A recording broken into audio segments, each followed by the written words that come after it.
finally, I got it to work. Where's the title card? That's it. That's it.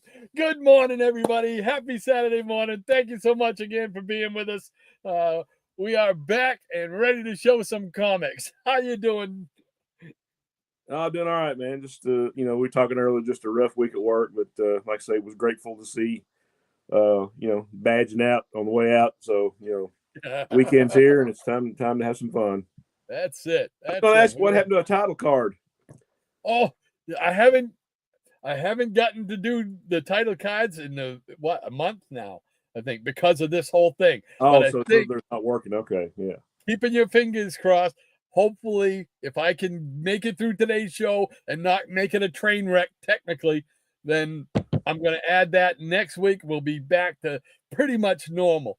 So we were kind of back to normal today because we were 5 minutes late. So, Yeah. It's probably where nobody even turns it on until 5 minutes. Well, we got a few minutes, Yeah, so. we got a few minutes. Oh, well, what do you say we bring in the peanut gallery, see what they're up to this morning? Let's do that. All right. Let's see. Come on. We can get it. We can do it. Nope, I can't do it. The peanut gallery's on the run. We got the comics, you bring the fun. Saturday morning, time to cheer. Man, we're glad you're here. North, south, east, and west, peanut gallery, you're the best. All our friends, both far and near. Man, we're glad you're here. All right. We cleared 2 hurdles. Right. I am psyched. All right. Let's see what's going on. Well, we know we're going to start off with the usual musical montage. Here we go.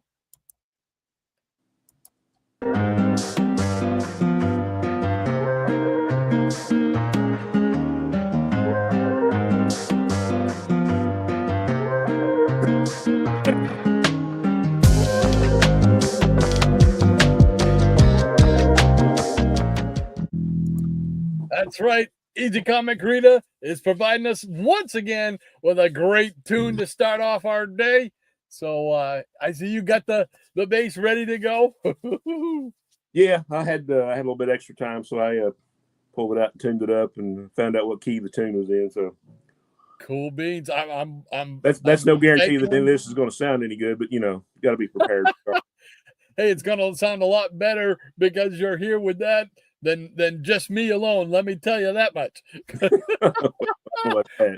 No worries there. All right. So thank you once again, Easy Comic Reader, for this top 10 hit right here. Okay. Here we go. You ready? On to the... Where we at? Okay. Here we go. There he is. Sorry, right. I put the wrong one up. All right. Oh, here we go. Okay. We're walking in high cotton. No comics are not forgotten. These funny pages are never far away. High cotton, third time tears are not forgotten. God butts the time and duo for making our day. There we go. Love it. I love it. Awesome.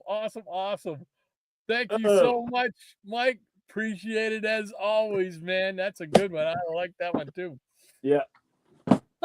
Yeah, I've lost track of what volume of greatest hits that's going to be on, but I figured it out. We're going to have a whole vinyl library full of them. Right. There, and each one's a hit. I love it. Thank you once again, Mike. As always, appreciate your creative contribution to the show. It helps us out tremendously. Thank you so much, man. All right, next up, we got little Anthony Purdue action. He's going to share another childhood memory with us. If I can make sure we go, here we go.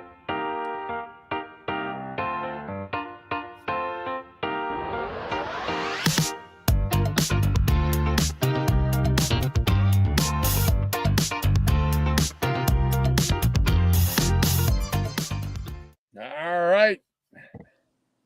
And back we go. All right. And here we go. We got Anthony, and he says, "Good morning, Peanut Peers. Unlikely people gave me comic books. School classmates who surprised me when I saw them with a comic book." Oh, interesting. Yeah. One early June afternoon in the 5th grade, Rochelle, along with her friend Marion, were two of the most popular girls in school. Both were always very nice to me. Rochelle, Marion, and a couple other girls were sitting at their desks talking. It was free time in class. Rochelle, who was taking part in their conversation, was also reading a 25-cent square-bound issue of Little Audrey. Nice. One of my favorite Harvey characters. I kept glancing over at the book. Rochelle noticed me and smiled. Later at the end of the class, she gave me the book. She said she wasn't going to keep it anyway. One summer day in 1971, I was heading home after visiting my grandparents. I was going to take a shortcut through the nearby schoolyard. Before I started across the street to the school, Philip, one of my junior high classmates, was coming up the street. He called to me to wait up for him. He was holding something rolled up in his hand. It was Tales to Astonish number 93. Yeah. He said to me, "You read these things, don't you?" After I told him I did. He gave me the book before he continued on walking to wherever he was going. I didn't think about it, but then later on, I wondered why he had a 1967 book with him. Was he secretly a comic book reader? Yes, we want to know. He says there would be other times, like when unlucky people gave me comic books. Cool beans. Teddy says hi to all his friends. We'll catch the replay. Take care, everyone. Thank you so much, Anthony. Appreciate it as always. Love to hear the childhood memories. They're always fun to rehear. Yeah. So thank you so much, man. All right. We're off to a great start so far. So did you have any classmates ever give you comic books? Give me comic books? No. But I did have a couple that traded comics books with me, or traded for comic books. Right. I remember I got, what is it? It was the Aquaman special. I think it was part of the DC special line. No, it was it might have been. But it was a red Aquaman book, and it was like a 48 page. Oh, Super DC Giant. Yeah. Okay. Yeah, and but I traded like a Super Ball and something else. I remember the Super Ball because I liked the Super Ball. But so I traded a couple of things for that in the back of the school bus on the way home one day. I remember that. A good deal. It's funny. Well, my cousins gave me comic books when they found out that I was actually going to keep doing it, past a certain age. So, yeah, you can have all our old comics, And one guy, and he's passed, unfortunately, now, but he was a good friend of mine at school named James. I was talking to him, and I just bought like the second, I guess I had like the second issue of the Freedom Fighters, which that's one of those things I've talked about before. I don't know why, 70% of the books I bought when I was a kid of a new series was number 2. Missed out on number 1. Yeah. So read that one to death. Oh man, said, "Oh yeah, I got that one. I got that one at the house. I'll bring it to you." Well, he brought it to me, and it was rolled up in his back pocket, number 1, and it was crinkled up. And I said, "How much you want for it?" And he said, "Well, it says it costs $0.25." And I'm like, "Okay." So I gave him $0.25 that I was going to buy pencils with, because he used to have those little pencil and paper machines. You remember? Oh, yeah. And so I walked home with my little crumpled copy of Freedom Fighters number 1, and I was a happy camper. I just remembered, just as you were saying it, I did have somebody give me one. A fellow by the name of Billy Cass, one of the young Rawlsville guys, who was a childhood friend of mine. He gave me Adam number 7, the red cover with the Adam trapped in a light bulb. Nice. Yeah, I remember him giving me that one. Yeah, so I did get one. So cool beans, awesome. Yeah, all right, let's bring in. Oh, I played the peanut thing. What am I talking about? Didn't I? No, I didn't play the peanut thing. Oh, we got to play the peanut thing. The comic readers music thing. All right, we got to play the peanut thing. The peanut gallery's on the run. We got the comics, you bring the fun.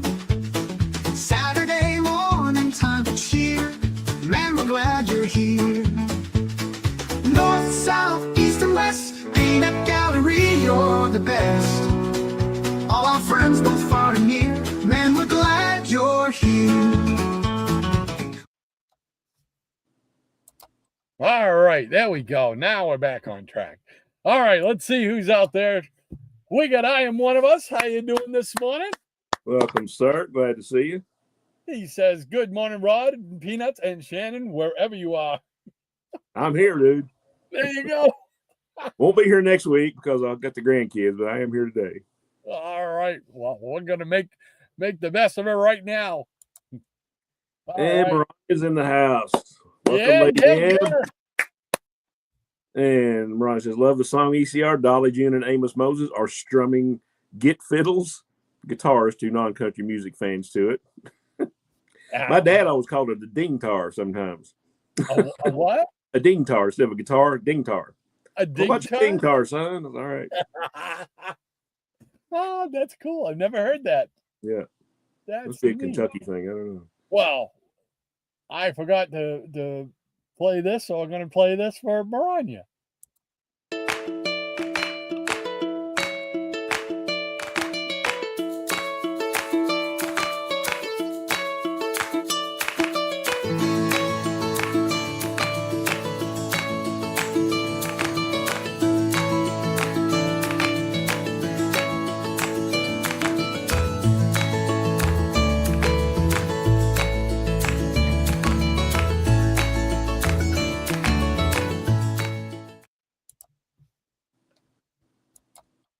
There we go.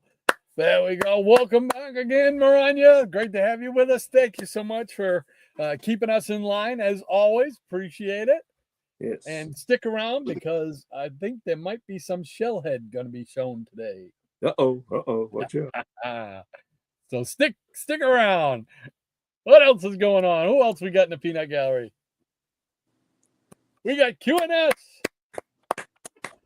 How you doing, QNS? Welcome, sir. Glad to see you. He says, popping in for peanuts and a parchment party, which happens to be the name of a hot horse. Uh-oh. You banking all the money on parchment party? Cool beans. Hope you win. Eric Cave's in the house. Eric Cave. Welcome, sir. How you doing, Eric? Always glad to see Eric. Says greetings, everyone, and to you too, sir. Cool beans. Great to see you. And Miranda says, great story as always, Anthony. Comics do bring unlikely people together. You and Teddy have a great day. Yeah, absolutely. Thank you. And she's also saying good morning to I'm One of Us, QNS, Eric, Ozzy, Harry, Annalie, and Martin. Uh-huh. It sounds like there's what are all those things have in common?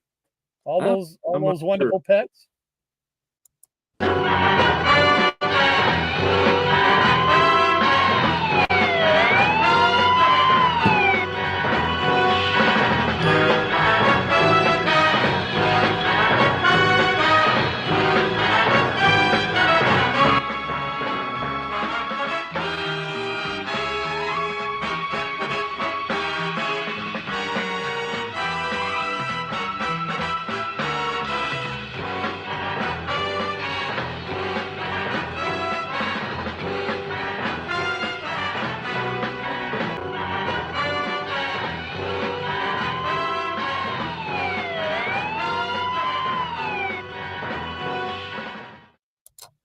There we go. We have to play that. Getting it all in today.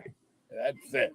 Cool beans. All right. Who else is out there? We got Scotty Z70. He's back in the Peanut Gallery once again. Hey, Scotty. Hey, Scotty, good to see you. He says, wakey, wakey. Yep. Wakey, wakey, egg and bakey. Yep. There you go. Good morning to you, sir. And Eric K saying hi to Lady M. Cool beans. And we got Triple P. Andrew, how you doing, man? Hey, Andrew, good to see you. He says, greetings and salutations to the daring Dr. Silver Age and his cohort, the bass master himself, Shannon, and to the rest of the Peanut Butter Gallery. Cool beans. Great to have you with us, Andrew. How you doing, man? Good to see you, Andrew. And Jackson Roykirk says, and I was thinking I was late. you know us, Jackson. You're never late. Nobody is ever late, except for us, right? All right. Had to get our talking in. That's it. Catching up. Scotty says, I was on the beach this morning. Can't wait for schools to start. It is so crowded, even at 6 a.m. Well, I'm proud that you can get up at 6 a.m. and go to the beach, because at 6 a.m. I am still in La La Land. I'm just getting to work. And Higgy Hey! popped in the house. Hey! Hey, Higgy. He says, hello, Peanuts, and hello to you, sir. Hope you're doing well today. Yeah, hope you're having a great Saturday, my friend. Cool beans. He says, howdy, Rod and Shannon. And howdy to you, sir. And Ender says, greetings, Mr. Higgins. And one of us says hello to Higgy as well. And from Maranya, I'm awake. Good morning, Scotty. A little bit Tom, Goldilocks, Midnight, Triple P, Jackson, Love, and Higgy Pop. How is Hot Dog doing? That's a mouthful. Yeah. And Triple C, Rob, how you doing, man? Welcome, Rob. He says, good morning, everybody, and good morning to you, sir. Hope your day's going well. Absolutely. Yeah, I know last night we both kind of tuned in for a little while to Crazy Hungarian Show. Joe and Rob was on there with Easy and a few more people. And it was let's show some great stuff. Yes, they did. They showed some really cool books. Did you see that one by Matt that he picked up there? The I think it was a key issue, and it really was a key issue because it showed it was Action Comics and it had Superman. Superman with the golden key opening the fortress. Yeah, that was a great book. So it really was a key issue. And Scotty Z70 says he's collecting a real hobby. Watched a video this morning and had to ponder it. Creating is a hobby, but buying stuff, I don't call it a hobby. I call it a passion. Yes, that more accurately describes it for folks like us. Yeah. Absolutely. And ECR says, happy birthday to Rob. Hey, happy birthday, Rob. Happy birthday, Rob. Cool bean. I looked on Facebook, so I didn't know it was his birthday. No, I didn't either. Cool beans. Have a great one, buddy. Yeah, I hope you have a wonderful day. And Scotty says, midnight is at my feet, ready to trip me. The boys are all outside, all three of them. And one of us says hi to Maranya and to Scotty. And she says, good morning, Triple C. And Triple C says, thanks, Mike. And Missing Mars in the house. Hey, Double M. Hey, all right. Yes, sir. Easy Comic Reader. He's got the big smile and he's giving us clapping. He says, awesome job, fellas. Well, it's easy to do when you write material like that, my friend. Great stuff, man. Appreciate you. Yeah, awesome. Another top 40 hit right there. Thank you so much, Mike, for your contribution. We appreciate it every week, man. Thank you. And Scott says, I'm back. I heard a motor and had to check. Must have been loud and elsewhere. And we got Werewolf by Lunchtime joining us. Cool, Dave. He says, I will tell my friend Elvis not to give up his day job. I don't think he would have anything to worry about. Oh, absolutely. Oh. And I'm one who says hi to Rob, Triple C, and Mike ECR. Awesome. Scotty says, howdy to all that I missed, y'all. Howdies. And from Rania, happy 21.95 with international shipping and handling birthday, Triple C. Nice.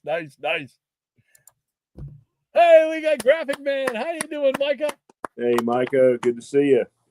He says KTEL Records is backlogged with all the Rod and Shannon hits that keep on grooving. Bless you, sir. Yeah. Enough said. And Meezy says, hey, I am one of us. Cool beans. And I am one of us. Can you read it? What is that? Giving like the thumbs up? Giving a wave. Wave. Okay. Man, I can't wait. I'm getting scheduled for cataract surgery. Man, yeah, that's me right there. I got to get up so close, man.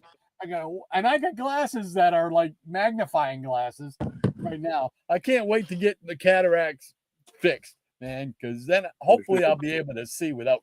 What is that? What is that? My wife, she'll want to show me something that on her phone, and she'll hold it up, and I'm like, I gotta squint one eye, and get up real close. Terrible. Understood. And Scotty says, every time I hear K-Tel, I think of disco music and 8 tracks. The good old days. I had both, yeah. Maranya says, good morning to Double M, Ludwig, Werewolf, Rico, and Micah. And from Scotty, I bought some Pop-Tarts this morning. I haven't eaten these in years. I'm eating chocolatey chip pancake I guess he meant chocolatey chip pancake Pop-Tarts at the moment. Yeah. Well, we just bought some. Well, my daughter bought them for some kind of new Pop-Tart that came out. I can't remember the flavor, but it's some kind of odd flavor thing like that. Me, for Pop-Tarts, I don't know about you, but when I used to eat them, I just like the plain blueberry ones. That was it. I mean, I've tasted them. I just never ate them. I don't eat sweets. So what I like to do is if I cook them, I'd like to put butter on the top of them afterwards because it kind of softens them up a little bit. But that butter flavor, it's almost like a blueberry pie. So it's like, yeah, yummy. Triple C, he says, thank you, Maranya. And Hinky Pop saying easy. Lead Pain, how you doing, Greg? Hey, Greg. Always good to see you, buddy. How you doing? Great to have you with us once again. He says good morning, and a good morning to you, sir. Hope your Saturday's going well. And Hinky Pop says, hey there, Maranya. And Easy Comic Reader says, muchacho. And from Andrew, I just finished my Jimmy Dean sausage, egg, and cheese, and it was delicious. Oh, man, that sounds good. There you go. Right there you go. Scotty says, from earlies, I can remember through 4th grade. From the earliest I can remember through 4th grade, I traded comics after reading them to Rodney, my best friend, who went to some nursery during the summer and school. Cool beans. Did you get any really good ones? And Mander said, I don't often buy such things. Yeah, we don't get them too often anymore either. I now it's more English muffins with peanut butter. So I got to get my protein. That's about as much protein as I get right there. Maranya says, my breakfast today is pub cheese cheddar spread and deli roast beef on toasted bread rounds, strawberry jello, and mixed berry yogurt. Recovering from a stomach bug, bad reaction to food. Oh, sorry to hear that. I hope you're feeling better. Yeah, hope you're doing much better. Hopefully this will help you feel better. Sounds like it's gonna. Yeah. And Andrew says, well, recovering is a good thing, Maranya. It certainly is. Absolutely. Scotty says those pen machines gave out the best spit wad shooters. The ink pens came in tubes like larger straws. Great for spitting wars in the class. We never had the ink pens. All we had was like the number 2 pencils, and the little packs of paper. Hey, go ahead. And Marani says, yes, indeed, Triple P. I was resting for 3 days, and I want to get in some swimming pool time today. Oh, I don't blame you, man. If I had access to a pool every day, that's where I'd be. Well, not in the wintertime, not up here. Hey, Jason, how you doing, man? Welcome, Jason. He says, good morning, all. Quick break at work to remind Rod, Wally is the best Flash. I sent him a text last night. Not a text. I think it was a message on Facebook, and I was talking about something. No, I commented on one of his posts on Facebook, and at the end it says, "And don't forget." And then I jumped on and I said, "All hail Barry Allen." So he's just returning the favor right there. Jason, great Barry, man, we might have Barry coming up here. Oh, cool beans. Stick around, Jason. We got Barry. And this guy says everyone's staying warm. It was freezing 72 this morning on the beach, but the water was bathwater warm. Yeah, the heat is kind of subside. I mean, it was like in the mid 90s for like 2 or 3 weeks here, and then it kind of got back down to the 80s, which is bearable, you know. Yeah. So, and fall's my favorite type of year. I just hate what follows it. We're heading into another probably the last hot streak where it's going to be 90 for like 4 days now. I think starting tomorrow. So you hate that, huh? Oh, yeah, that's terrible. Boo, boo. Boo, yeah. Right, bring it on. I'm ready. Maranya says Jay Garrick was the best pantser of the Flashes. I kind of got to agree too. I mean, it's kind of a tie with me with Jay and Barry. Yep. And Werewolf says, "I'm Maranya. Sorry it took me so long to say hi. I was spanking my wife's bottom." Okay, moving right along. Oh, Scotty says, "Is New Warriors a good series to read? I only read a few back in the day. I know a place I can get most of them for about $1 each." I never collected it. I might have like one issue that in my collection and probably just picked it up to see what it was about, but apparently it didn't leave an impression on me, so I'm not really sure. I have a bunch of them, but I'm trying to remember. Like you just said, that's perfect. I don't think it made a big impression on me. I do know, Scotty, that Jason Nutter, who was just on there, he's a big proponent of New Warriors. He thinks it's a very good series, so I'd be more apt to go with his opinion than mine. All right. Whoa, there we go. Hey, Joe. Welcome, Joe. Great to have you with us, man. He says, "Good Saturday morning, Rod and Shannon, and to all the peanuts in the peanut gallery. Cool beans." Good morning to you, sir. Glad to see you. And Scotty says, "A hot horse, is that some kind of yoga thing?" Somebody wants to know. And Triple P, Andrew, he's saying, "I was taking pictures today of my X-Men 141 to maybe trade today. Lo and behold, it has a John Byrne signature. I'm keeping it now," he says. Yeah. Yeah, I wouldn't blame you. Yeah, I got a few Byrne signatures. I think I got like when we started Superman, I got it on Superman 1 and Alpha Flight 1. Oh, you got an Alpha Flight 1 with this thing? That's cool. And of course, you've seen the page of original art I've got from him. Yeah. So yeah, awesome big Byrne fan. And Jackson Roykirk is in the house. How you doing, Jackson? Welcome, Jackson. He says, "My dad calls his guitar his starvation box, since he'd starve if he used it to make a living." Yeah, I call mine my moneymaker. So keep me in comics. I love it. Maranya says, "Oh my, werewolf. Good morning, Hungarian." And Joe says hello to Maranya. Scotty says, "New Warriors is a 1990 series of comics, so I guess it's too modern for us." No. We don't discriminate here. I mean, you can read anything you want. Oh man, I'm just like you. We got stuff we collected right on through 60s, 70s, 80s, 90s, 2000s, right on through. Yeah, you're dating us, Rod. So thanks. Sorry, brother. But I didn't start collecting until the 70s. Okay. Yeah. Sure. Leave me out there all alone. Okay. There you go. The island of the ancient. And World says, "Because she ate the last of my Pringles, Maranya." Okay.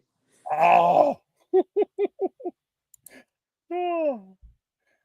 Mariah says she ate them. Send her out to get more than what werewolf. Eric Breen's in the house. Hey! Welcome, Professor. How you doing, Professor? Good to see you as always. And he says better to be late than be the late. Yeah, any day that we're above dirt, man. I mean, grateful. That's a good day. Yes, sir. That is a good day. Great to see you, Eric. And Maranya says, good morning, Eric. And Lady Coco Lumpbottom. I love that. That's a great name. That's like the best name ever. Lady Coco Lumpbottom. And Scotty says, I am awake at 4:44 a.m. every day. Got the fours. Got the fours. Yeah. The Jackson Roykirk says, oh, you left it to me. Oh, easy. All right, Jackson, here we go. We're going to give it a try. Hello, Eric. We'll give you a B+ on that one. Man, not as good as you do it, my brother. Believe me, I know. And Worrell says she bought me Pepsi, so I will let it slide. Okay. There you go. There you go. He also says, Jackson. And Jackson says, Hobbs. Brian says, Pepsi is good stuff. I haven't had one in 21 years. Self-discipline. I guess so. Holy mackerel. I'm not a big Coca-Cola or Pepsi fan, but I have had Pepsi within the last 21 years. Not too often. And Scotty says, I call it an addiction. We're addicted to that old comic book smell. Yeah, this is true. Yeah. Could be part of the thing that attracts us. Absolutely. Verania says, collecting comic books is neither a hobby nor a passion. It's an obsession. Get it right. See, I was kind of going in between obsession and passion, and passion to me sounded more me. I think of it as a love. There you go. An ongoing affair that's lasted over 50 years. And from Mary Kay, Lady M, that sounds like me and a donut. I haven't had a donut in 30 years. Oh my gosh. Wow. More self-discipline. Yeah. I think I probably have a donut a week. Triple C says, thanks, guys. And thank you for hanging out with us, man. Great to see you, Rob. Absolutely. I gotta. Did you see the thing that Rob did? I don't know if I mentioned that last week. When Rob was on co-hosting, he did one of those AI things where he had me sitting here like I am right now, and then all of a sudden behind me, the Hulk comes through and destroys everything. Oh, yeah, that's cool. Oh man, it was so funny. He does some fantastic things with that. Did you see the commercial he did last night about the smelly pirate hooker No, I missed perfume? That. Did he do that on Joe's show or? Yeah, that was on Joe's show. Yeah. I just came in. Funny stuff, man. Funny stuff. Great stuff. And I appreciate it. And getting back, really thanks to seeing Gratu's radio stuff, Gratu Orloff's radio stuff that he was doing. It really motivated me to get back into doing that because Rob had showed me way back last fall, I think it was, told me about the song thing, the song generator.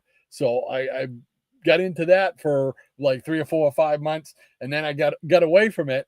And then, but after seeing Gratu's thing, it's so cool. It's like, oh man, it's motivated me to get back and make some more songs.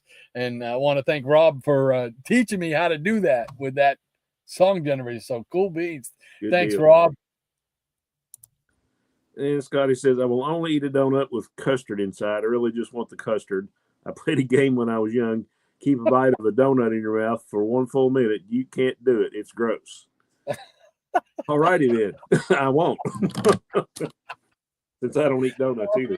Now, see, I'm just the opposite there, Scotty. I don't like the donuts with the stuff inside them. For some reason, I don't know why. I just don't. I like the ones that either have a glaze on them or like a frosting on the top. No, I don't get the frosting ones too often. I like usually just like a glazed chocolate donut. Very simple. Just like me. And Scotty says, cataract surgery? Happy Catter I'm lucky I could see that with these cataracts. And QNS says, happy early birthday, Rob. Ah, cool beans. Diabetic Superman is with us. How you doing, DS? Welcome, DS. Happy Saturday. He says, good morning, everyone, and a good morning to you, sir. Hope you're doing well today. And Ron says, I have my new glasses, and things looked a lot clearer. I have the trifecta of eye problems, nearsighted, farsighted, and astigmatism. Got a little of that going on myself. Yes, man. I got bifocals here, so yeah. Yeah. And I've been wanting to get a set of glasses, and they gave me a prescription for glasses, but because of the cataracts and everything, I can't get the glasses until I have that done. So then they can actually figure out what lens they're going to need. They're going to have to reevaluate it. So it's like one domino depends on the next domino, depends on the next domino. So Maranya says, good morning, DS and Shadow. The Shadow knows. And Robert Harrison. Hey. Oh, hey. How you doing, Bob? Welcome, Robert. He says butter on Pop-Tarts. Yes, I put butter on my Pop-Tarts. Yes, just the plain blueberry ones, man. It makes it like a nice apple pie. So cool beans. Great to have you with us, Bob. Hope everything's going well up there in Toronto. Maranya says, good morning, Robert. And from Scotty says, I hate public pools. There's too much pee in those pools. I used to be a lifeguard, and that was what made me realize it. Uh-oh. All I can think of is from Meatballs. Remember the movie Meatballs? And he finds the Babe Ruth bar or whatever it is. Yeah. Oh. And Maranya says, current weather here is 81 and sunny. Coincidentally, when I was recovering, it rained and thundered and boomed for 3 days. Ooh. That's an omen. And Robert says, morning, Maranya. And we got Scotty Z70. He's saying, I just hope we don't get snow ever again. Though I can second that sentiment. We got 2 to 4 inches this year. 2 to 4 inches this year. First time in my life, you can't even walk on that stuff. I had to wear shoes. Probably where you're at 2 to 4 inches is like a frost, right? Yeah. 4 inches. Hey, if I just got 4 inches, I'd be thrilled. So, all right. We'll just put up the pause line. You know what that means. Time for some comics. You got some comics to show over there? I got some comics to show. This first little stack I showed on a video I did last weekend. Some stuff I grabbed out of the $2 box at my LCS. Cool beans. I'm going to put you on. Where are you? Right here. There we go. And this is the number one. I don't know how key it is, but because it's got some writing on the front. I guess somebody had put these in a yard sale or garage sale or something. So it says 2 for 5 cents. Wow, how'd you like to go to garage sale and find Bronze Age books 2 for 5 cents? Man, I'd spend all my money right there. Right. Anyway, here we go. Bobby Sherman, number one. Oh, Bobby. Oh, so sad. We just lost him recently, too. Yeah, it is sad. I like Bobby Sherman. Oh, man, cool beans, though. And it's more of the that would be a book. That would be a book I'd want to get for my collection too, just because I was a big Bobby Sherman fan. Oh yeah, I liked all the stuff like that, and these two are like from the same collection apparently, or the same yard sale. Partridge Family number 8 with the photo cover. Yeah, nice, very nice. And David Kennedy number 2 with a photo cover. Oh. All in color for $2. Yeah. Not 2 for 5 cents. And of course, these next two I've already got, obviously, but I just had to pick it up because it's like one of my favorite 100-pagers and my favorite issue of World's Finest, actually. Number 226. Oh. The freak that never fails. You had me at 100 pages. Yeah, well, this one has just got everything. I mean, you got a great new story with Metamorpho. Yep. You got a Simon and Kirby Sandman reprint. You got a Neil Adams Dead Man reprint. You got a reprint of the Martian Manhunter Secret Origin from Detective 225. And you got Eclipso. You can't go wrong, man. No, sir. But I love this. And for $2, I couldn't leave it, Oh, no. And same thing for this. DC Super Spectacular number DC 21 featuring Superboy. Nice. And these are actually in pretty good shape for $2. The spine on this one, Wow. But you got Teen Titans, Supergirl, Legion of Superheroes, and hey, look at this, Kid Eternity. You gotta love it. And the Mighty Thor, starring in Marvel Spectacular number 4. Cool beans. Is that the reprint of the first appearance of the Ego? Is that what that is? I think so. You got the original, right? Yeah, I think I actually showed it last week. Yeah. So I did remember right. Yes, sir. And Superman's pal Jimmy Olsen, number 162, with that great Nick Cardy cover. Man, this thing is like almost near mint. It's crazy. That's why and they got like 3 boxes of the $2 books, and none of them are bagged or boarded. Right. So, good stuff. Oh, I wish I could find deals like that. Weird Western Tales, number 22, Jonah Hex. Nice. It's got a store stamp on it. Magazine Exchange, Ponca City, Oklahoma. Luis Dominguez on the cover. And more of the same. Weird Western Tales, number 18. One of Sasquatch's babies is loose. There you go, Joe. We be squatching. And Marvel Spotlight on Submariner, number 27. Oh, nice. Can't beat these for $2. Not at all, man. That's awesome. And Dr. Doom and Submariner Supervillain Team Up number 6. I did not have this one, so I was glad to find it for $2. Trying to finish up that. Cool. Is that the first appearance of Shroud? Yeah, I think so. Yeah. Yeah, I think so too. Yeah. One of those, he'd probably be like a D-lister.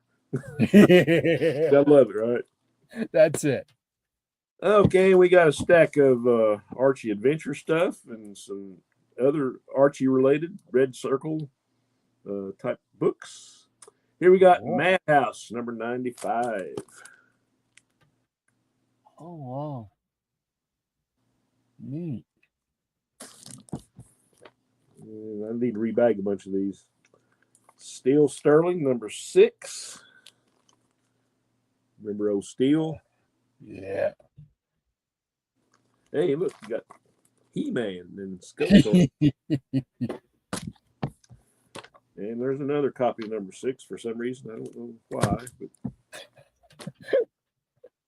there we got Steel Sterling number 5. This is a great cover. And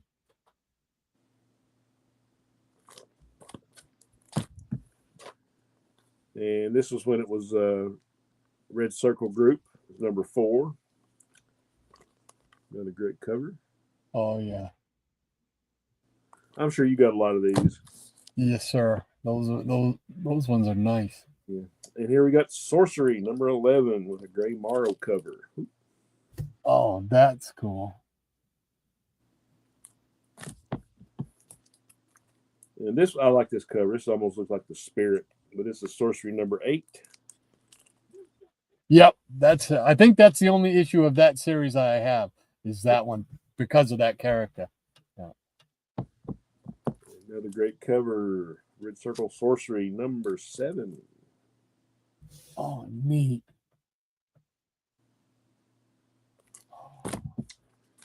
And this is the first issue I had of this, and for some reason I got another one. This is number 5. Oh. And there's another number 5. Number 5. And here we go. Here is number 4.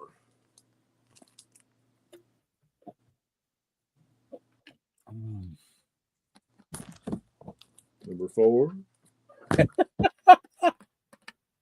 And here's number 3. Another great Gray Morrow cover. He's another one of those silver and bronze artists is just like extremely unappreciated. Yes. And here we have Chilling Adventures in Sorcery, number 1, as told by Sabrina. Nice. And the reason I wanted this book, and for some reason I ended up with 2 of them, but I think this one has somebody put a sticker on the cover. That's why I got the other one. But I remember being at my aunt and uncle's house, and they always had a stack of comic books, and it was always like Archie stuff. And I got 3 cousins, they're all sisters, and I know they read that stuff a lot. But that was one of the comics, and I remembered that. And then years later, I was like, "Hey, there's something about that book. I think I need to get that book." So as one of those childhood memories, it just kind of struck a chord. Yeah. It was a lower grade, but still glad to have it. Absolutely. I think in higher grades, it's getting a little bit pricey now for some reason. Here we go. Archie Adventure Series, The Fly, number 8, with a Ditko cover. Yeah. Love those characters. I really love these next 2. It's number 2 with that great Jim Steranko cover. And number 1. Yep. Another Steranko. I know you got this. Yeah. And for some reason, another number 1. Because it's so good. It's yeah. nice. You gotta have twice. So good. Here we go. We got The Comet, number 2. You got the Hangman. Kind of an odd art team up on this, and got Carmine Infantino and I think Alex Nino, maybe. Yeah, I think Alex Nino was on the inks. I'm gonna have to look. But I'm a big Nino fan. Of course, you gotta love Infantino just for the Silver Age stuff.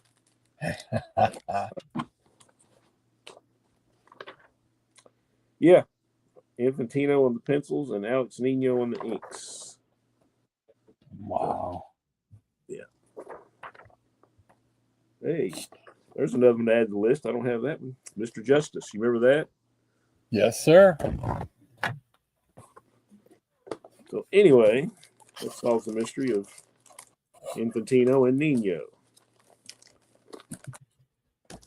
And here's Comet number 1. I think it's the same art team on this. It's a cool cover. All those characters are cool, man. Oh, yeah, yeah. Of course, I know both of those have the old Crusader series. Yes, sir. Mighty Comics or Archie Comics or Radio Comics, whatever it is. I think this was a $1 box find, kind of beat up and chewed up, but Blue Ribbon Comics, number 7.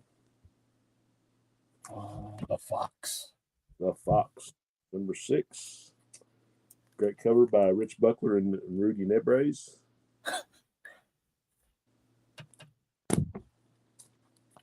Yeah, I hadn't be bagged any of these. I think I found these in a peddler's mall just up the road here a few years ago. It's number 8.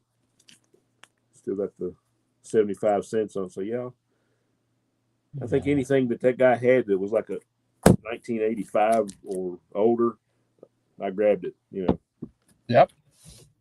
Here's another great cover by Rudy Neb. I don't know how to pronounce his name. It was Nebres or whatever. But here's a beautiful cover here. It's number 4. Oh, yes. Man, I love that. That is sweet. Yeah.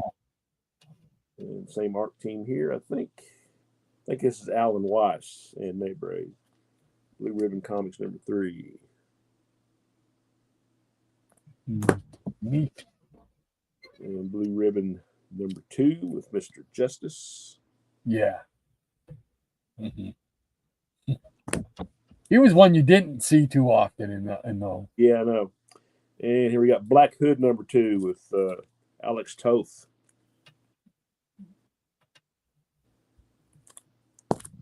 Regular pickups. Number 1 from 1983 for Alex Toth.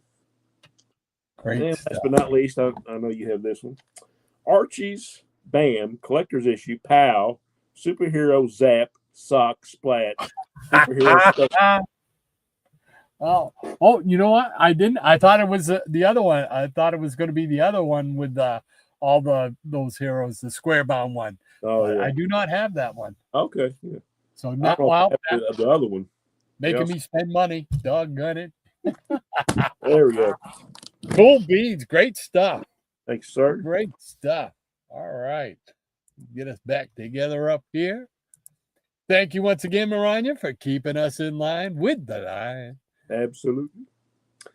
And Mrs. Werewolf says, I should talk about comics, not her bottom. I mean, we could have a stream of bottoms. I mean, you know, I'm okay with it. I don't know about Rod. Oh, man. Oh. And from Bob, we got it's hot and high humidity for the next 4 or 5 days here in Toronto, starting today. Wow. Yeah. We're getting the same thing, Bob, down here. Yes, sir. Global warming is a real thing, guys. And Jackson Warkirk says, just as long as we talk about her bottom later, Hobbs. And World says she's giggling, Jackson. And from Scotty, I didn't start collecting until the 70s too. I know I read comics before then, but you know, it was like it took like the early 70s before I realized, oh yeah, I'm going to just like keep doing this, you know. Yeah, that's what, like when I got my stamp made for the books, it was like 72 was when I started figuring out that, if I went every month, I could pick up each issue every month. And that's when I started doing that. Going to the little convenience store with my grandfather and whatnot, and picking up those books. Oh, great stuff too. Oh, yeah. So yeah, mine says 73, so I'm just a year behind you. Oh, you're right there, yeah. But like you said, we read books before that, you know, and stuff. But that's what I went by for my criteria for me. And Werewolf says she would rather have her bottom smacked. And an essay from the bottom dwellers. Scotty says Caddyshack was when they found the candy bar in the pool. Oh, Caddyshack. Thank you. I'm trying to remember that scene in Meatballs. I don't remember that. Yeah, no, I spaced it again. So cool beans. Thank you, Scotty. And from Higgy, hey Rod, my vision gets worse by the day. I need trifocals. I hear you, Higgy. Man, I can't wait. I can't wait to get it taken care of. Yeah, I used to wear contacts, and I had what they call multifocals, on the contact. Oh my gosh. And Eric K says, you beat me to it, Scotty. It was Caddyshack, not Meatballs. Yeah. Yep. And World says, I moved to Australia to get away from the snow. Now I kind of miss it. And from Scotty, doesn't Southern Australia get snow? Yeah. And you haven't missed anything, Werewolf. It's still cold. And he says, since y'all are upside down, does the rain and snow fall, or do y'all fall into the clouds? Okay. And he says, mainly over east, but never in Perth, Scotty. There you go. Said David Cassidy was that young. I only remember him when he was older. It was funny because I just saw me and the missus saw an episode of what was it, Bonanza, I think, where he was on it, and it was before the Partridge Family and everything. He was younger. Yeah. Yeah. He was guest starring on all the shows of the day before Partridge. Yeah. Family. I saw it and I was like, holy mackerel, it's David Cassidy. Right. And Jackson says, we never have snow, but this year we got 10 inches. The city shut down for 3 days. Oh my gosh. Wow. Holy cow. And Merle's asking, where are you, Jackson?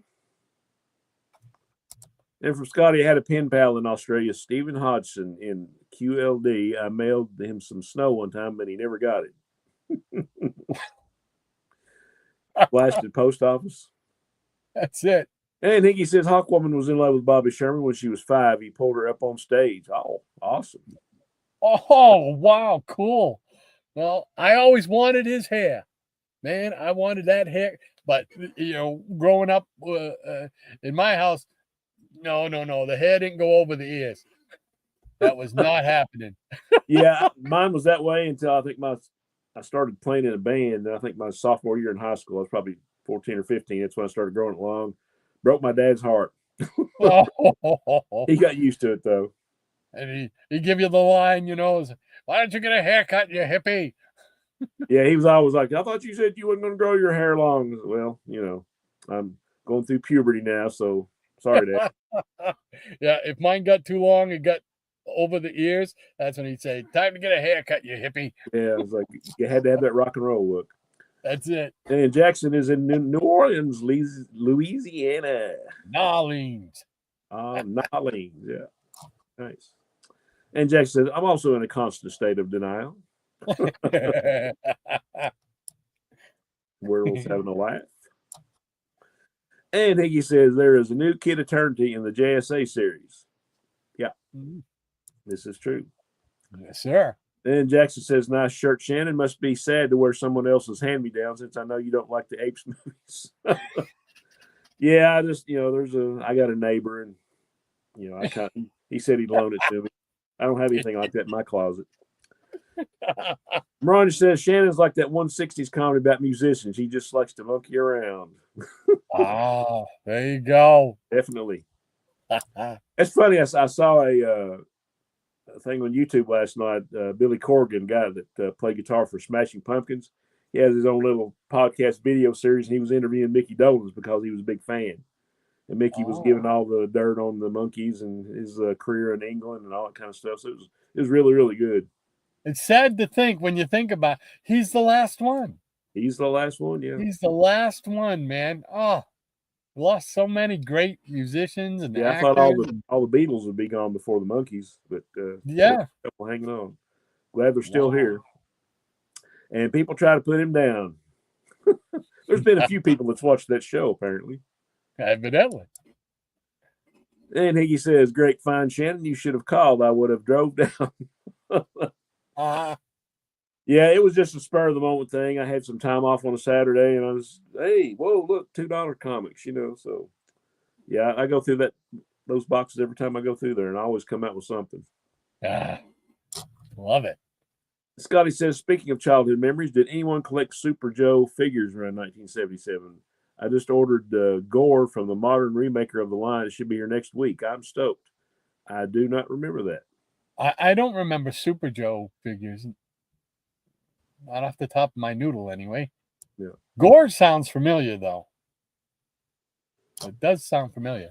And he says, Super Joes are the 9-inch figures that no one remembers. They had light, laser-firing backpacks. They fight at night with light. Have no clue. Yeah, I'm still lost. Yeah. And Jay Wilson's in the house. Welcome, Jay. How you doing, Jay? He says, good morning, gentlemen, Gentle Peanuts, and Jackson. Jack said, who is that? Oh, I don't even know you anymore, Jay. And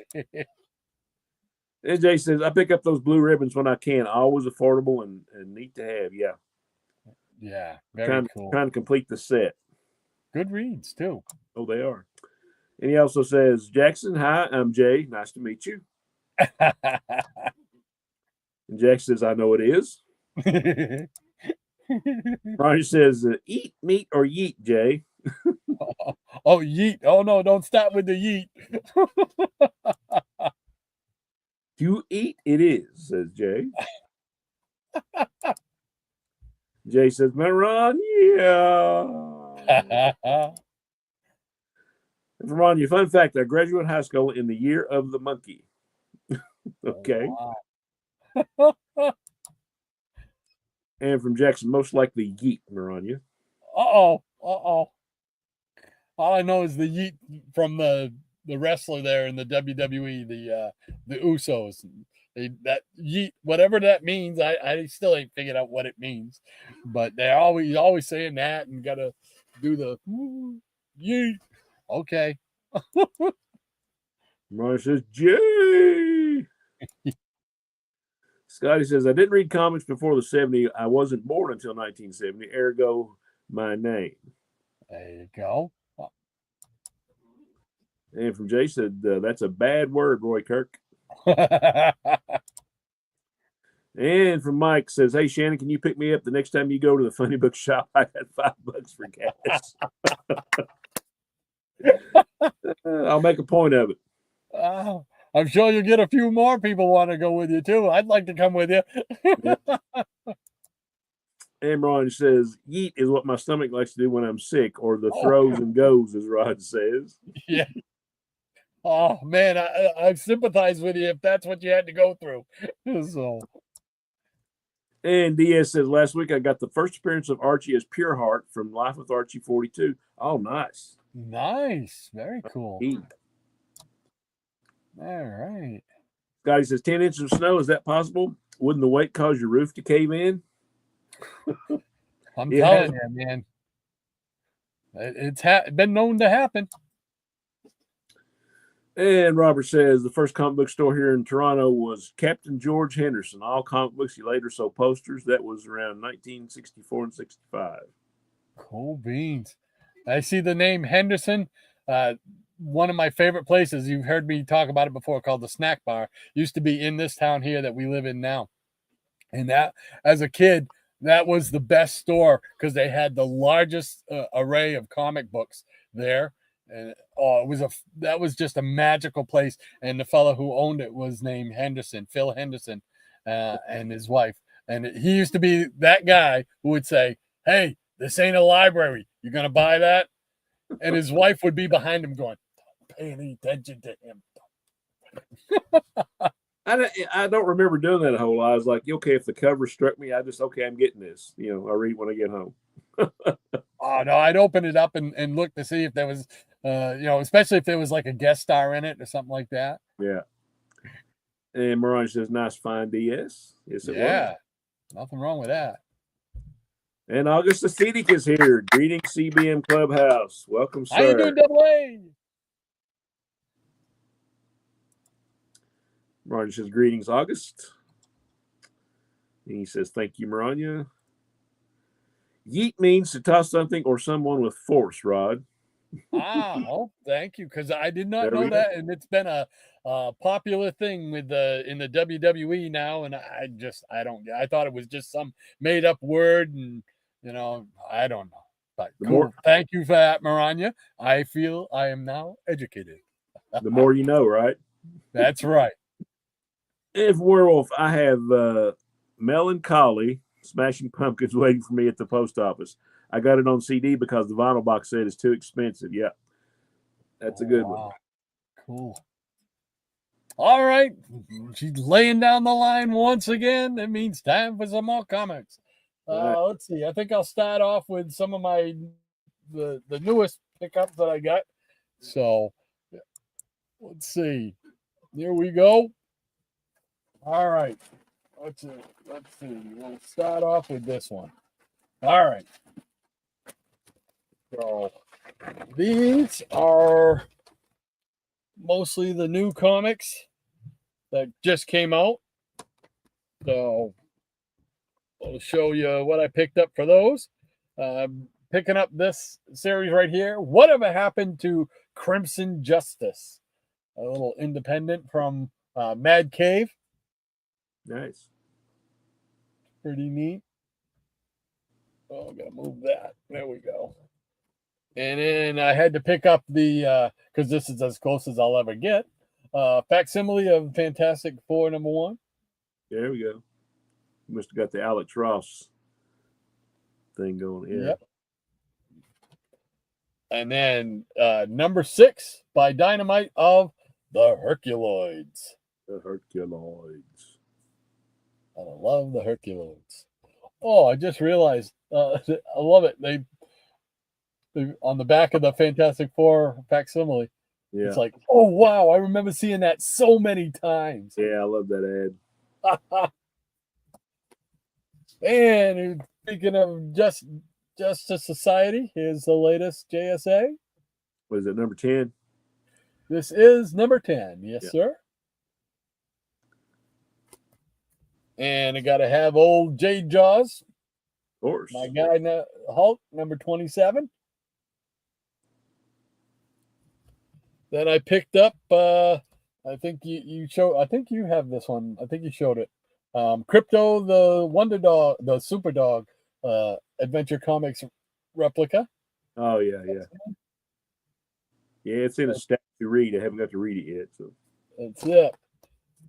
And then I picked this one up, Justice League Dark Tomorrow Special. yeah, I got that one coming in the mail. I have not gotten to read any of these. And let's see. This is Space Ghost and Johnny Quest. Space Quest #2. Nice. I forget what was the name of the little dog. Bandit. Bandit. Yeah. Bandit. So, and because I hadn't been there in almost a month, here's #3 of that series. There we go. Gotta love Space Ghost. Oh yeah, man. Gotta have Space Ghost. And speaking of Space Ghost, I picked up the Space Ghost Annual #1. Oh, cool. So, I'm so glad these are doing well, because that means they may eventually get to do other ones like Birdman or something like Mitor or something like that. Yeah, that'd be great. Justice League Unlimited #9. Yeah, that's a good one. And of course, World's Finest #41. Yeah. Bizarro World. And I finally found this, but I still got to find issue #1. And that's the new history of DC, of the DC universe. I'm really looking forward to reading this to see what they've done, what they did. Good stuff. Yeah. Yeah, I know you we have very similar tastes. So when you were so excited about this one, I was like, oh, I can't wait to read it, because I'm sure I'm going to love it. Yeah, so. Good stuff. And then I had to pick up the Retro Fan, Ron Eli. Yeah. They got the Zeroids. The Zeroids. I remember having the Zeroid, the brown one, the brown Zeroid as a kid, man. That was one of my toys during that magical time. Yeah, didn't they have like didn't have like ads in comic books for? Yeah. Yes, sir. I remember that. Cool beans. All right, that's it for the new stuff. Now we're gonna go through some back issues that I picked up there during that. Here is Action Comics #435. It's got a backup feature with the Atom in it. There we go. So they got a bunch of these there, and they're about I think they're all like about $5 a piece. So I'm going to try and pick up more of these, especially with the backup features. Had some really good ones with Atom and Green Arrow. So good stuff. And then this one, this is a reprint, but I never saw it before, and it's one of those things where okay, I gotta have it. I just gotta have it. Celebrating Kirby's 100th, and it's a True Believers #1, and it's Thor versus Hulk, which is, I believe, this is a reprint of Journey into Mystery 110. I think it is. Okay, yeah, good stuff. So, but I'd never seen this before, and I said, that's cool. I got to get that. Yeah. It's that part of that sickness we have, There we go. And then I picked up a bunch of Marvel Spotlights here. Trying to work on that 70s series. This is #19, and these all feature the Son of Satan. Yeah, good stuff. Damian Hillstrom. Here's #20. Nice. Here's #14. I didn't have these in order. Sorry. Yeah, I liked it when he had all those appearances in the Defenders. Yes. Here's #15. Yeah. I always liked that character. He kind of had that connection with Patsy Walker, Hellcat. Yep. Didn't he turn out to be like brother and sister or something? I don't know. I don't remember that. I might remember that wrong, but that doesn't no, don't trust my memory. Don't go by my memory. Here's #18. Yeah. And number 21. Nice. I think that might be Gil Kane too, I think. So, yeah, looks like Kane. Yeah. And then here's number 23. So I made a good dent in the Marvel Spotlight with these. Deal. So cool beans. Then I picked up Marvel Chillers number 6 featuring Tigra the Werewoman, but it's got Red Wolf in it. So yeah, I think I need maybe one issue that complete as well. It just ran like 6 or 7 issues, right? right. Yeah. So Yeah, I think that had like the first appearance of Mordred in it, the first issue. Yeah, that's cool. another one of those short runs that I'm trying to complete. And speaking of Defenders, I picked up this one as an upgrade because mine was very well loved. 152, the last issue. Last issue, yeah, leading into Secret Wars 2, yeah. So, yeah, I just did like a mutual AOK or trade with Brian, Emsky 361. Yeah. Sent me, well, he'd asked me because I guess I had mentioned I was trying to complete my Defenders, and I forgot about it. Went back and he reminded me again. What were the numbers you needed? So he sent me a stack of Defenders, and I sent him a stack of Commandees that he needed. So, oh, cool. Yeah. Nice. Here's another upgrade that I got. Daredevil with Man Without Fear, number 110. Because mine was my off the rack was well loved. well loved. And then to round out that little haul there, Forever People, number 4. Oh, nice. So, all right. Those there. Let's see. What else I got here? Oh, I pulled this one out. I think you have this. I'm not sure, but it's Steranko's History of Comics. No, I do not have that. I've had chances to pick that up several times, and I never have. I think this is issue number 2. Yeah, this is number 2. Yeah. I don't have number 1, but yeah, anytime Steranko goes to a show, he's always got copies of that book for sale. And for those of you who've never seen it, it's really cool. It's shows the covers from Golden Age right on up. Yeah. And it's just very informative. Some great artwork in there. Yeah. Yeah, that's on a list. Yeah, just very cool things. Captain Marvel. They've got sketches and stuff in here. And it's just got a great wraparound cover. Oh, yeah. Yeah, it's cool. So, not doing it justice the way I'm holding it, but it's just cool stuff. It's just one of those unique pieces to have in the collection. And it's a really fun read. Look at that. Oh, yeah. Mary Marvel. Yeah. Just very cool stuff. So, all right. Is there even a Shazam book out right now? What's that? Is there a Shazam book out right now, a new one, or did they cancel that? I don't know. If there is, I haven't seen it. I haven't picked it up.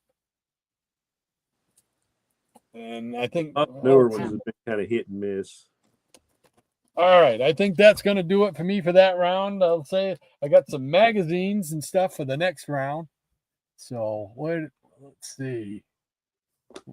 Get us back together. There we go. Thank you once again, Maranya, for the line and keeping us in line and helping me find my way. We got Diabetic Superman. He says, back in 1982, we had so much snow that the roof on the Metrodome caved in. Oof. I remember that. Ouch. It's not so much the snow up here anyway. It's if it starts to melt or it comes with mixed with freezing rain, it's the ice. Right. That's what destroys a lot of the roofs around here. So, The Jackson Rourke says, I tried the Herculoids, but I can't get past the art. I don't mind it so much, but I can understand what you mean, Jackson. Yeah, but it's the Herculoids. I gotta have the Herculoids. Double A, he says, now that Rod showed the facsimile of FF number 1, I wonder if he got the diorama of that scene. I think it was a diorama composed of 3 pieces. No, I didn't know there was a diorama of that. Oh, more details, August. Of course, that means I'll probably want to go spend more money. Scotty says, I had the Star Team Zeroids. They lit up, but I don't think they rolled on their own. I've never heard of those. The Star Team Zeroids? I just know the original Zeroids from like 67, 68. They were right there with Major Matt Mason and G.I. Joes. Scotty says, Red Wolf looks like the Black Bison from Firestone. Kind of, sort of, yeah. Double A says that retro fan magazine that Rod showed, wasn't that the one that had an article on One Step Beyond the TV series? Let's see. I can tell you if I could pull this over here. There we go. Let's see. It doesn't say it on the cover, but let's see on the inside.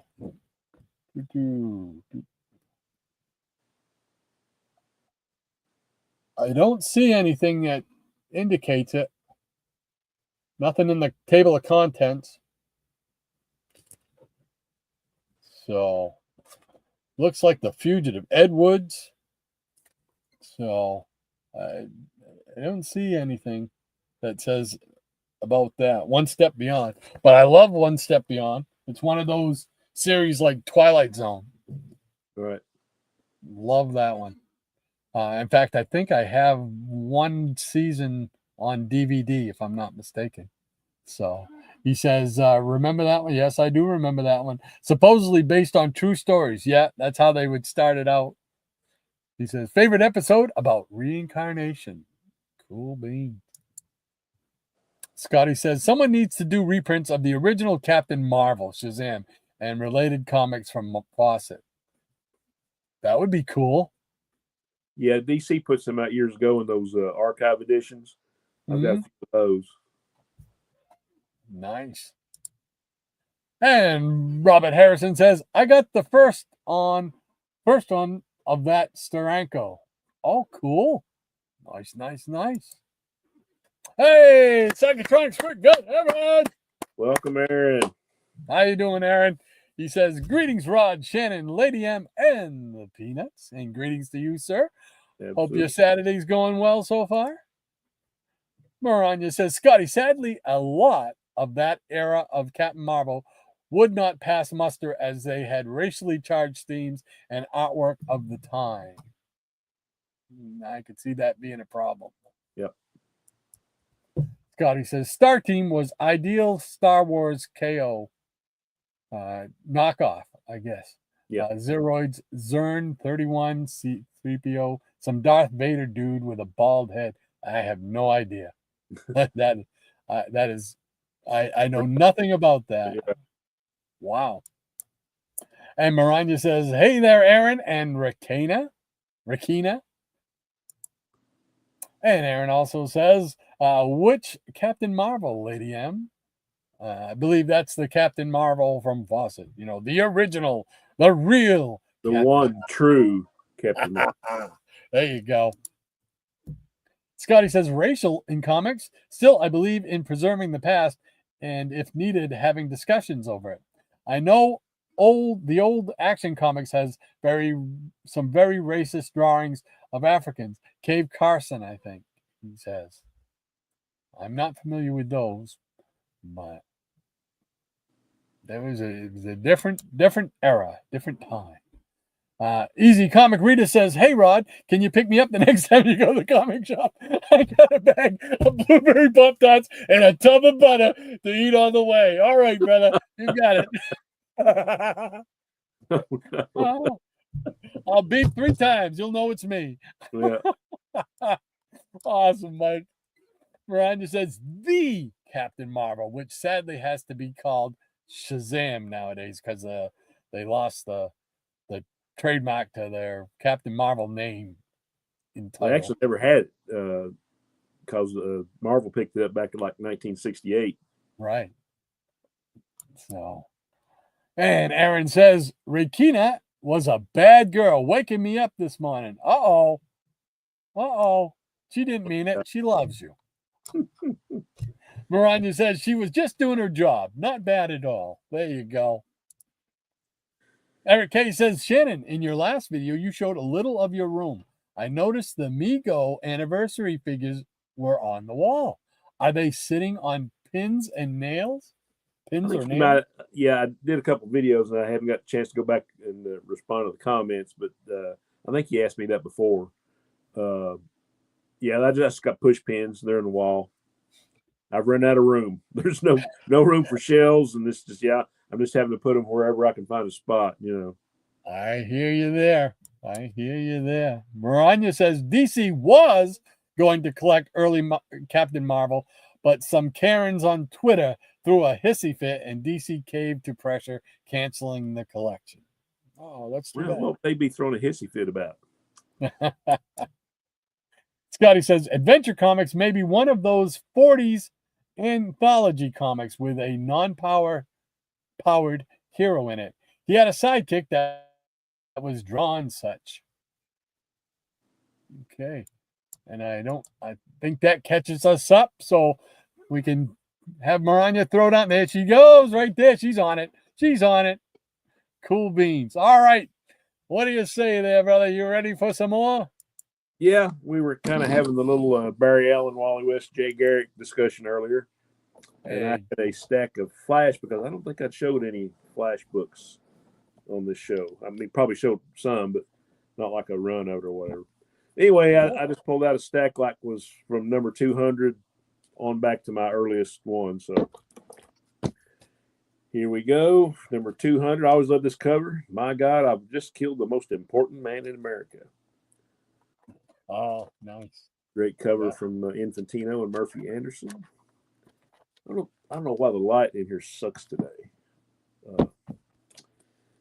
And here we have, I think this is Flash 197. Somebody colored in the number or whatever. I think this is a Gil Kane cover. Yep. And that's the Deadly Ringer, I think, is a story in that one. And here's number 198. That might be number, I think it's 197. Here's 198. Another great Gil Kane cover. Yes.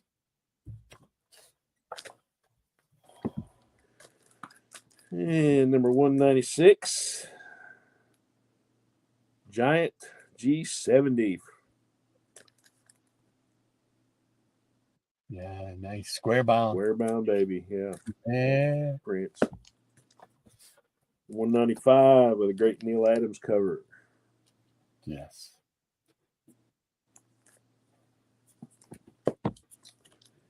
And more Neil Adams with 194.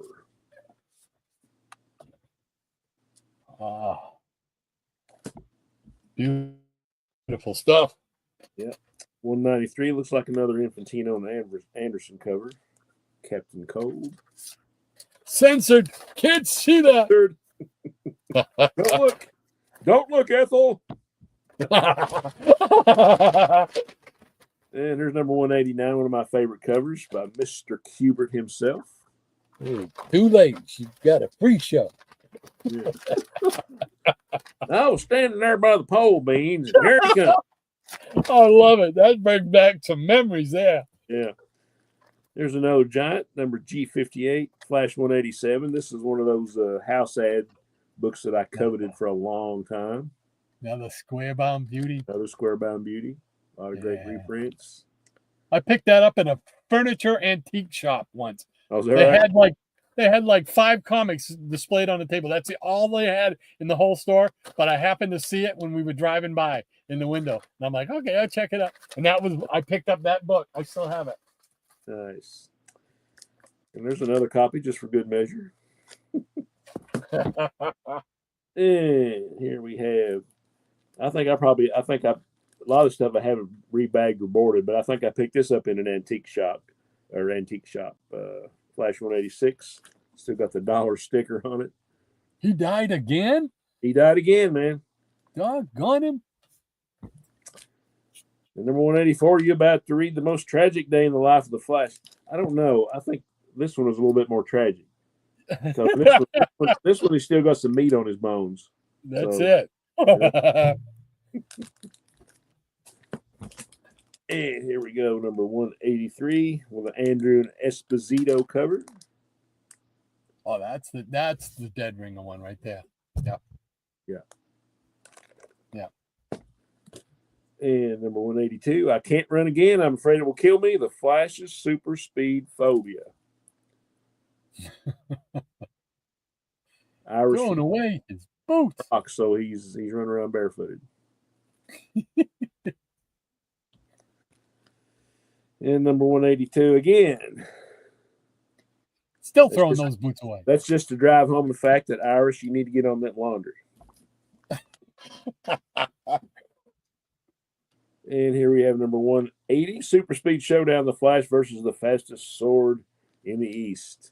Wasn't this like the first appearance of this character?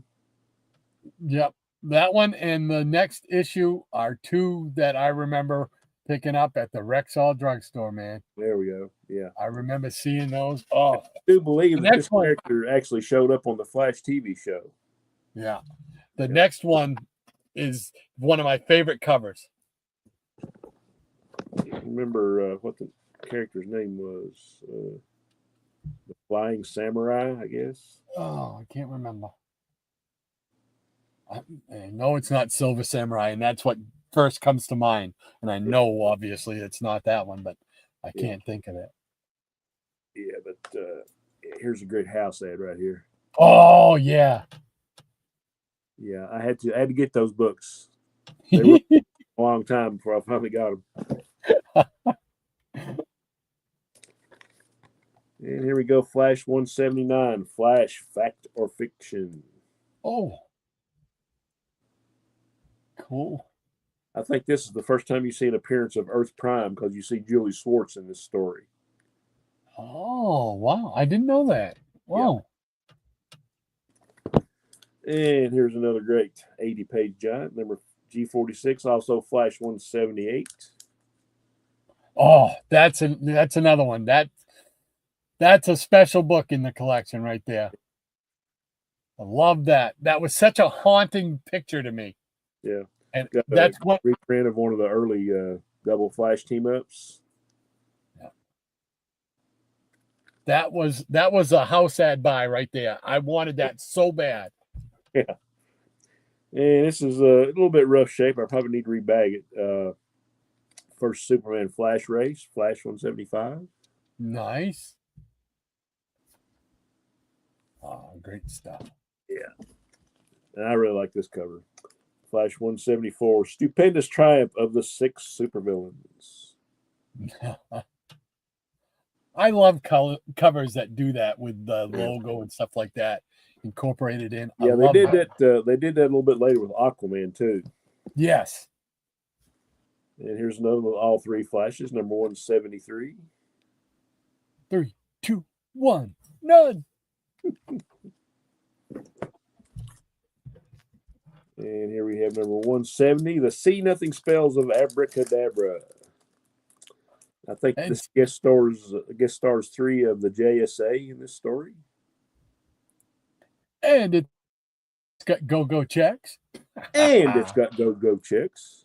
Something about that somebody likes to go. I don't know. It's a rumor. Yeah, it's a rumor. 80-page giant, number G34, also Flash 169, more go-go chicks, and another square-bound giant. Yeah. I mean, that's just got it all. Yeah.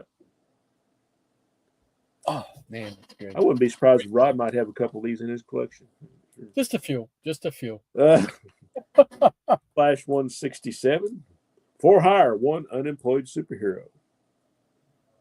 He's had a rough life in He comics. has. Man. He's dying, or he Homeless, wants to die, or he wants to give it up, or he don't have socks for his feet, or sleeping on a park bench and stuff. Right. I mean, just rough life, man. we got earwax. Wally had it easy. Forget that. Then we have Flash 165. Wedding issue. Nice. And another giant. Flash 160. 80-page giant 21. Mm. Oh, wow. Love it. Yeah, these are like the 100-pagers to me. I mean, it's just like a great history lesson. I mean, you got Flash and Kid Flash. You got the original Flash. You got Johnny Quick. I mean, what's not to like? I know. That's just awesome. Awesome stuff. When I got into collecting Flash, was a must-have, back in the 70s. Number 155, The Gauntlet of Supervillains. Charge the Super Speedster.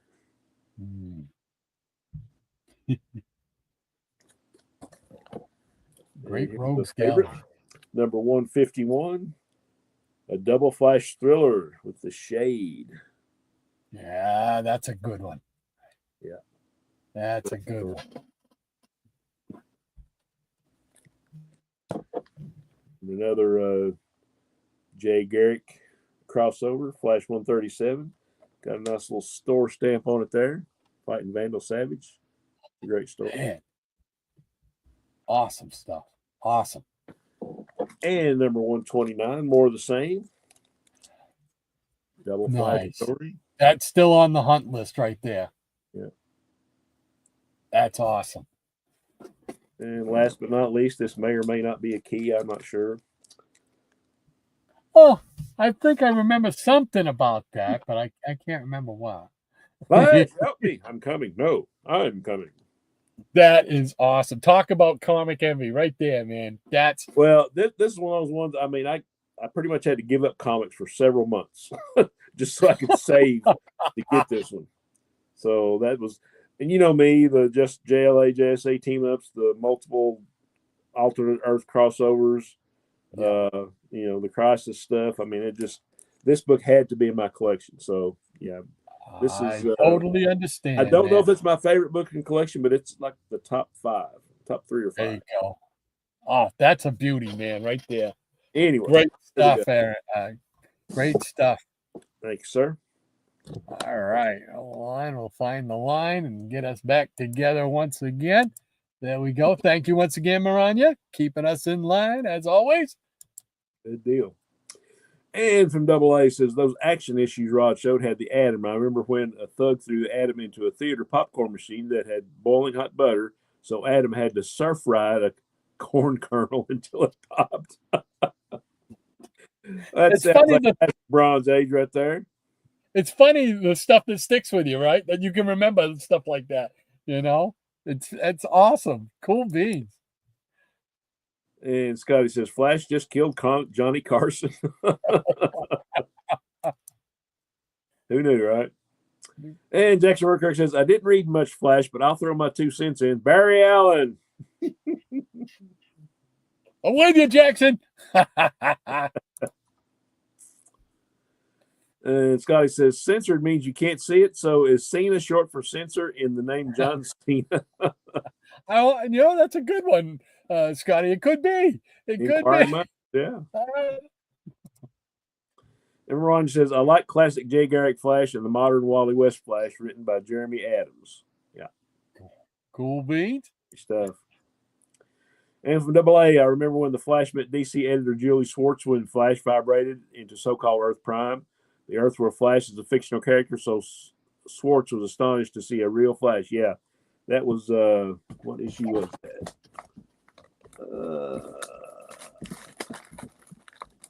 Yeah, this is the one. Flash Factor Fiction. Yes. I'll open this up here so we can see Mr. Schwartz.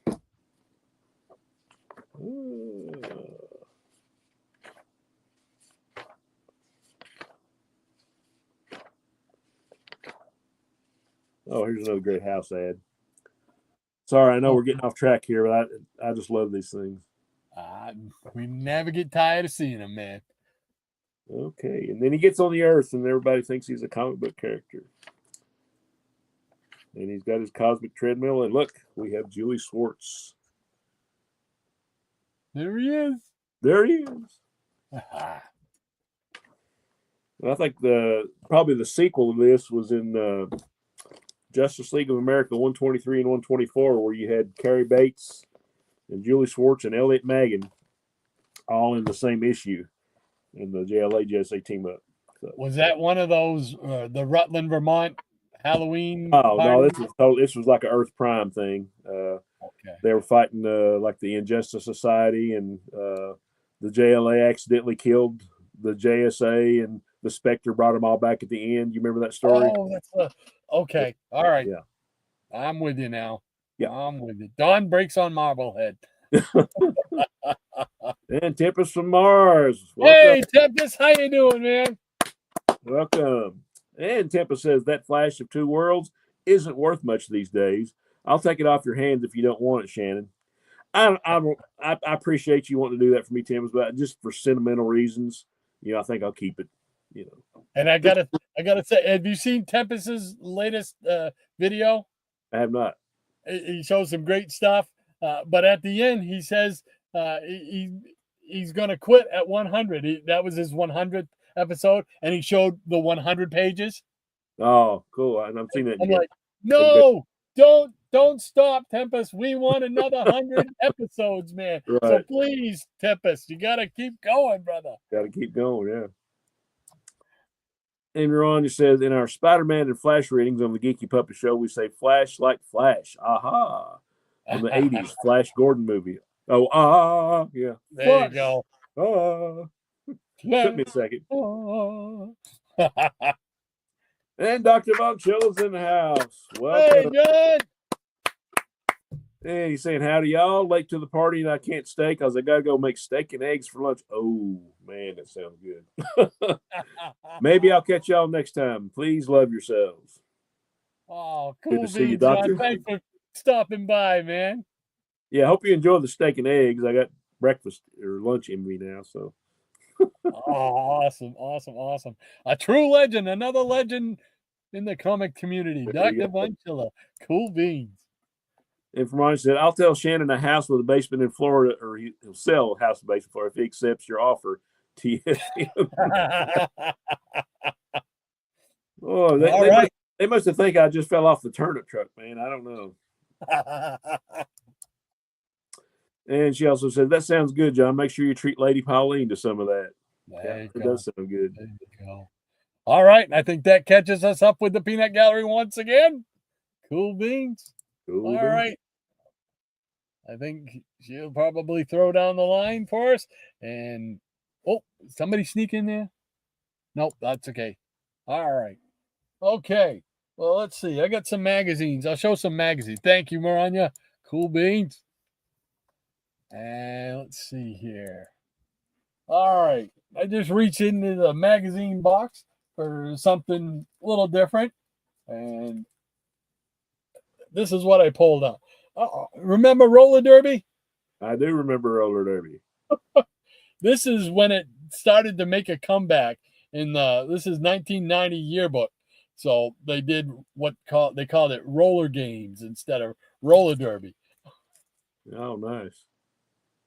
So the only reason I ever got into roller derby in the first place was Raquel Welch. You know what I'm talking about? Oh yeah, Kansas City Bomber. The Kansas City Bomber. Yeah, she was roller derby. I was like, oh man, yes. I love that movie. I try to think.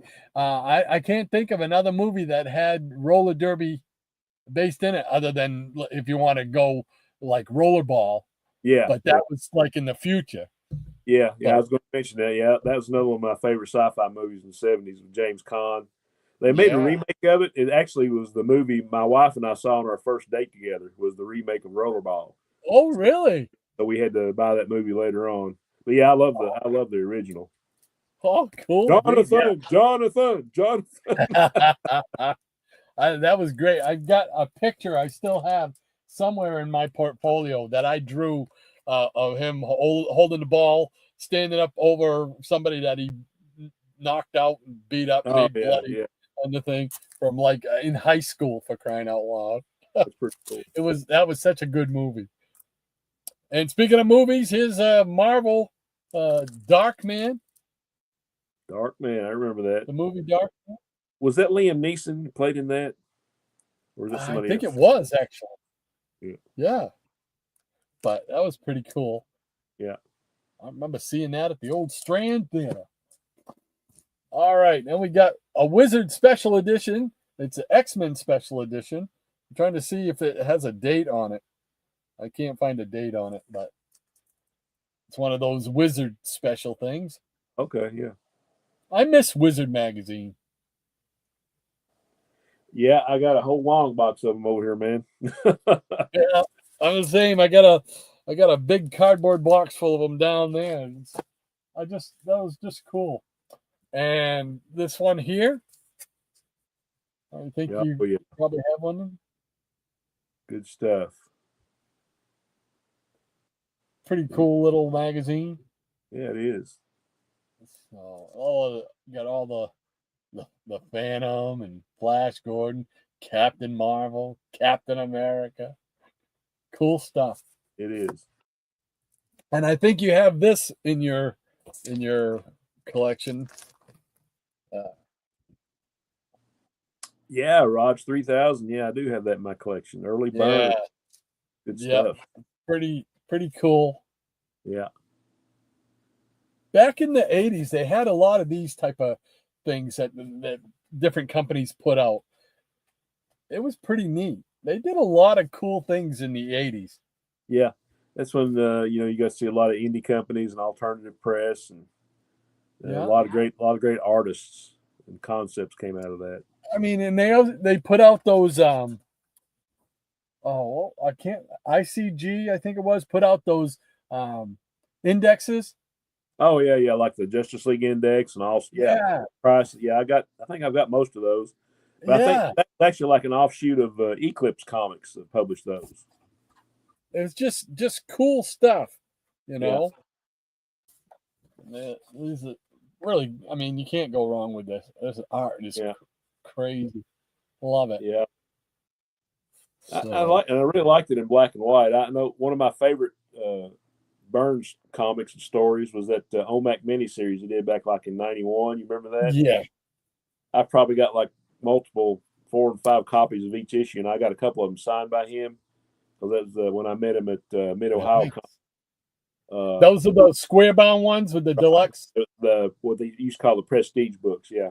Yes. To me, that was like one of the best things he ever did. You know, I said, "Are you plan on doing anything else like this, black and white or OMAC?" He said, "I would love to." He said, "Call DC." You know, really nice guy, and you know, Byrne is one of those guys like people have the memories of like meeting Neil Adams. You know, so, oh God, he was a pain in the rear. You know, so he was it's nice at all, blah blah blah. You know, and he was great to me. I mean, you know, everybody's going to have off days. I know when you met Neil Adams, you know, you said you had a great experience. The same way with me and my son, we got to meet him. He signed some prints for us, and I think you know it's like you can't really take the like a couple experiences somebody else had as gospel for what that creator is like. Yeah, and I was always a big Byrne fan. Like I say, I think he signed 2 or 3 of my books, and OMAC was one of them, and Alpha Flight. Can't go wrong with a John Bernstein signed book, man. Who else? There was a lot of people at that. Sergio Arazones was there. I got him to sign a copy of Gru. I got a picture of him. Steve Englehart signed Detective Comics 475 and 476. You know, the Laughing Fish, the Marshall Rogers art. Oh, yeah, yes. Yeah, I got him signed both of those. And Marshall Rogers was supposed to be there, and he wasn't. And I think it was like 3 months later, he passed away from cancer. Oh. Yeah. Oh. Well, I got some. What do we got here? I got some Doc Savage magazine. This is number 4. Oh, yeah, I love those. I love Doc Savage too. Here is number 5. Yeah, I love those. I might. How many is in that? Is there 8 in that, or I 6? was gonna say, I think there's 8. Yeah. Okay, yeah, I think I might have completed that one. Yeah, Yeah. right, I'm close. I think I've completed it, but of course I don't have them all together. Why not? Because you know me, scatterbrain. Yeah, get your blankety Scatterbrain and scattered comics. There's number 6. Cool cover.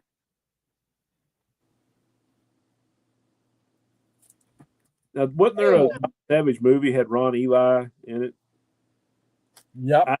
I've never seen that. I've been meaning to like look for it and find it on disc or something, but I've never seen it. Yeah, I remember seeing it, but it was I think it was when it first came out, and that was the only time I see it. It was like wasn't it a made for TV movie? It might have been. I just know I remember seeing the ads for it were like in the black and white magazines with the comics. Yeah. And it said Ron Eli. Of course, Ron Eli played Tarzan. Yeah. But yeah, I always wanted to see that, and I never did. I'm just kind of wondering if you can find it on disc or anything. I don't know. I've never looked, but I wonder. But now you got me wondering. Here is number 7.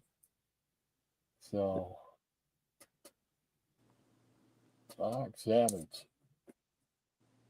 And let's see. I grabbed some Monster Times, which I used to love. I mean, I only bought one issue of Monster Times as a kid because I found it once on the way to Canada at a little shop up in Augusta, Maine, and but it was cool. It was Destroy All Monsters with Godzilla and all the other monsters. Oh yeah, yeah, that was cool. So then when I got into collecting and stuff, I got collecting some of these here. So this is number 25. Yeah. So, but they were cool. They always had like an article on comics. Of course, they have tons of articles and stuff on horror movies and stuff. Oh yeah, yeah. And the ads are incredible. You look through and you're like, oh man. Oh man. You can see in some of these they have the ads for that Steranko History of Comics. Oh yeah, cool. So, and this is number 27, Bela Lugosi. Oh yeah. Cool stuff. And number 29, The Truth About the Abominable Snowman. Because you've been lied to all these years. That's right, doggone it. And we got Superman up there. They got a little article about Superman. Yeah. All right. And we got Masters of Terror. And I don't know what number this is. It might be the first one. Masters of Terror with the Invisible Man. Yeah. Yeah, I can't remember what either they reprinted those in color in Supernatural Thrillers, or the Thrillers came first and then they made them black and white. The Masters of Terror, I can't remember which came first. I'm not sure. I want to say the comic came first, but I could be wrong. Yeah, instead as opposed to the magazine. I'm sure somebody will tell us. Yeah. And we got Dracula Lives. Oh yeah. Yeah, I got a few boxes of those. And then Creepy. This is number 65. Creepy. Yeah. That is creepy. Again, like the George Wilson thing with the covers for all the Gold Key. Imagine the guy, put together all the covers of these in a book. That would be cool. Oh yeah, awesome. I mean, a lot of great artists, man. You had Bob Larkin and Earl Norham, just all kinds of. Didn't Frazetta do some too? Yeah, Frazetta did some. The early Creepies, yeah. Is Creepy number 133. Yeah. Yeah, I remember getting a few of those, like the Warren books, when I was probably 11 or 12 years old. And after I read them, I was like, oh, well, there's some like an adult stuff. Because I felt like I kind of had to hide them. So I went under my bed. It was almost like having porn because I didn't want mom and dad to see it. You know? Oh, man. Oh, here is Vampire Tales Super Annual Issue number 1. Oh, a little Morbius. Morbius, yeah. Yeah. Did you see that movie? No, I did not see it yet. It was actually pretty good. I mean, they kind of did a little mid-credit scene, like where they Michael Keaton's character, the Vulture, came in. It's like, oh, so we need to talk, Doc. And you thought something was going to happen there, and it didn't happen. Like they were going to form the Sinister Six or whatever, but they never followed up on it. Yeah. I mean, they had that set up. I remember seeing the Stinger scene with they had all of them lined up. Their like cells or whatever it was, but they never did anything with the Sinister Six. Yeah, I don't know why. I don't know, man. Here is Tales of the Zombie, old Simon Garth, number 7. Simon Garth, yeah, he was a cool character. Yeah.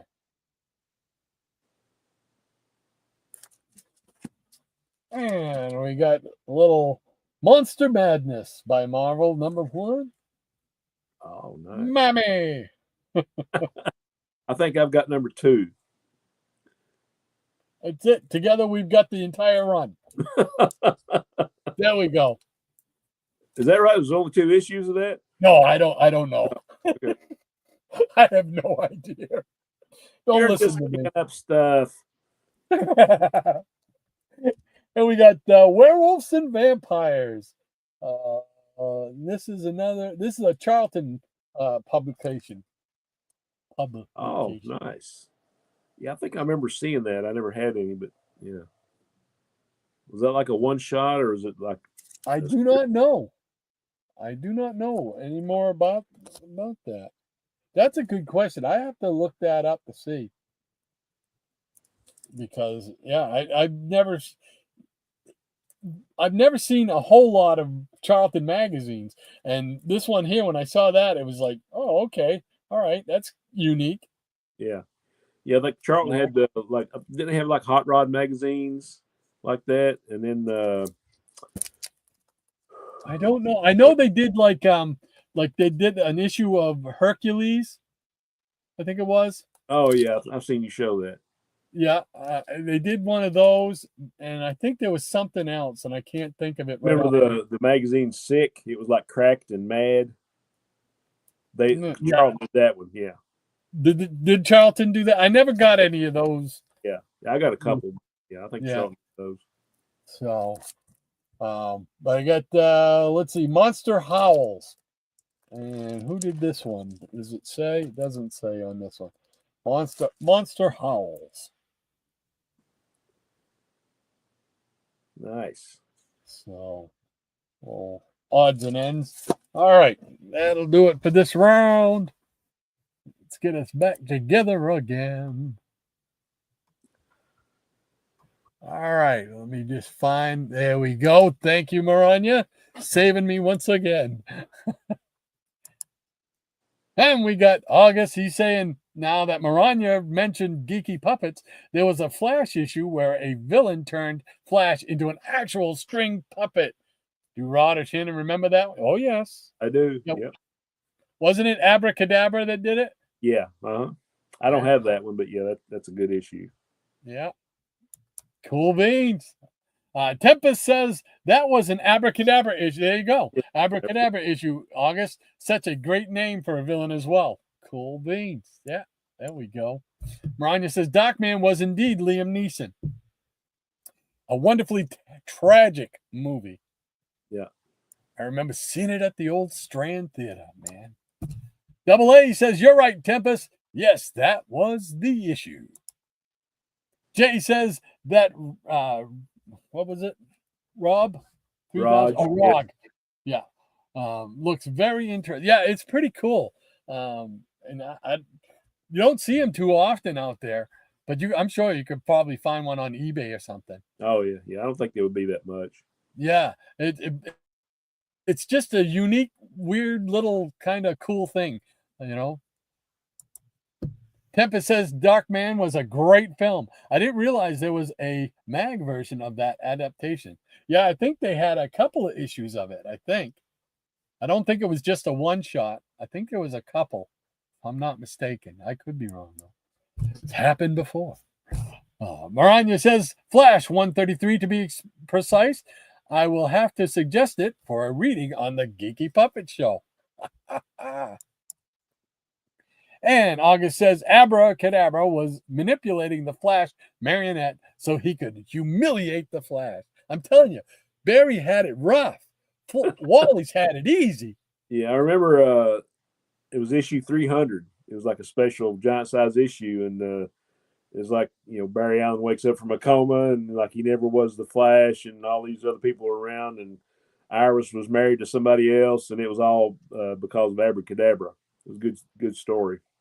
And AA also says, speaking of marionettes, there's an old 1940s Dollman story where Dollman posed as a marionette so he could infiltrate a hideout. Do you gents have any Dollman? I do not have any Golden Age. I do have one issue put out by Super Comics. Okay, yeah. I've got the reprints like from the 100-pagers. That's all I've got. Yeah. Hey, Gratu, how you doing? Hey, Gratu. Good to see you. Cool beans. He says Doc Savage was a theatrical release film. Oh, cool. Yeah, I couldn't remember whether it was. Yeah. I couldn't remember if it was a made for TV or because I didn't see it in theater. So I saw it. I know I saw it on TV. So it must have been after it was released, obviously. Right. So cool beans. Thank you for that. Thanks for that info, Gratu. And I Am One of Us says the Monster Times looks like a great magazine, Rod. Yeah, it's a newspaper type, a tabloid paper type of thing. And it was really, really cool. But boy, I tell you, nowadays they're kind of brittle when you open them up. You have to be really careful with them because the paper just got so. Because it's like old newspaper print. Diabetic Superman says the Doc Savage movie came out in 1975. Wow. Now I feel really old. I was thinking it was. I hate to break it to you, but I was thinking it came out closer to like 1980, but that's probably when I saw it on TV. Yeah, it was 70s. Yeah. Wow. Under the Cowl of MS, how you doing, man? Good to see you. He says the Monster Times with Bela Lugosi. I will have to search for. Would look nice with my wife's Dracula collection. Oh, cool. Morning, all strands. All errands ran late. Ah, gotcha. He had to do some errands. I know that feeling. I'll have to do some errands once we're off. So cool beans. Thanks for joining us. He says, August says, by golly, the Monster Times, I only have one issue I bought in the 70s. The issue shows Hammer's werewolf. I was not able to see the film, so the magazine was the only one available. Cool beans. Nice. Hey, Quentin Collins, how you doing, Quentin? Welcome, sir. Thanks so much for joining us, man. He's waving. How you doing? Hope your Saturday's going well. And Sleepy Rita. How you doing, David? Hey. He says, hi. And hi to you, sir. And the Jackson Rocker says, Quentin, Sleepy. Tempest from Mars says there's 3 comic book sized ones of that Darkman adaptation. The cover on that magazine looks better though. It's what we down there. But yeah, it was pretty cool. Was that a comic book story in the magazine, or was that just a magazine about the movie? I think it was a story. I'm not sure. Let's see if I can find it. What did I do with it? It's buried. It's buried under everything. Doc Savage, run. There we go. Let's open it up and find out.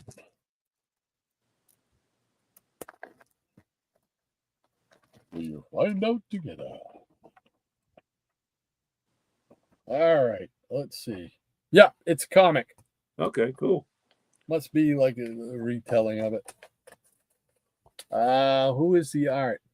Let's see. Pencils by Bob Hall. Oh, Bob Hall, yeah. Yeah. Yeah, he's going to be at a show in a couple of months up here in Richmond. Oh. And Mark Teixeira, however you say that. The sheriff, yeah. He did the Finish Inks. Cool. And Tony DiZuniga. Yeah. Oh, got some good artists on it. Yeah, I'll check that one out. Yeah, Bob Hall's coming up here to a show. I think it's in October, November. Him and Daryl Banks, who did a lot of the Green Lantern stuff back in the 90s. And, yeah.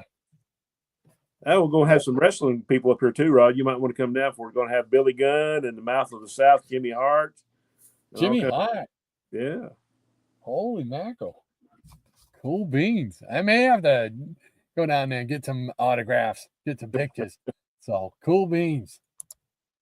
Quentin says, hiya, JRK. And Jimbo, hey, Jimbo. Welcome, Jimbo. How you doing, man? Good to see you. Good to see you. He says, hey, gang, and good morning to you, sir. Hope all is well. The Jackson Roykirk says, Betty, Jimbo. Miranda says, hello, Carl. Let me kill my sir. Quentin, Damien, Millie, and Betty. Jimbo. Oh, there must be an inside joke there. Jimbo says, Jackson. Diabetic Superman says, hey to Quentin. Double A says, I remember Bela Lugosi in his final years, married one of his female fans. The lady took good care of Bela during Bela's terminal years. I was not aware of that. I was not either. No. Cool. Wow. Cool beans. Thank you for that. Little nugget of knowledge. I love it. Under the Cowl of MS, he says, there is a short Darkman comic run based off the movie. I have the set somewhere. I think I remember that. I think I have either one or two issues of it. I don't think I have the complete thing, but I think I got one or two of them because I can picture it in my head. That's the only thing. It's going to die of loneliness up there. Quentin Collins, he says, Shadow Man was my favorite Bob Hall Valiant story. Yeah. Cool. Yeah, that was a good. Shadow Man. I remember Shadow Man from the 80s. Might have to pull some of those out and see if we get them signed. Yeah. Nice. The Jackson Roykirk says, many movie adaptations from Marvel would appear in the magazines first and then get reprints as comics. That's probably how it happened in this one. I can't remember for sure, but you're probably right, Jackson. That's probably how it went. Cool beans. All right, that catches us up with the Peanut Gallery for this round. What do you say, brother? You got some more over there? I actually do not. I'm going to have to tap out here because I have to go run a couple of errands. I have to come back and work on a couple of bass parts for our gig tonight. But just glad to be back and the time I could be here. And just a reminder, I won't be able to be here next weekend because we're going to have our grandkids. But, could have it, but it would be hectic. Let's put it that way. I love it, but it's hectic, Just enjoy your family. Yeah. Enjoy your family, man. But great seeing everybody. As always, we appreciate, everybody being here. Who'd want to watch a couple old farts talk about comic books? Well, apparently there's a few people that kind of like it. I don't know. But, I appreciate it. We appreciate it every week, man. You guys are awesome. Peanut Gallery is, we say it all the time, practically every show, if not every show. You guys are the show. Oh, yeah. Oh, yeah. So, but a big thanks to everybody that showed up and appreciate you guys. And we'll see you soon. So take care. Right. Take care, brother. All right. We'll see you. All right. Let's see.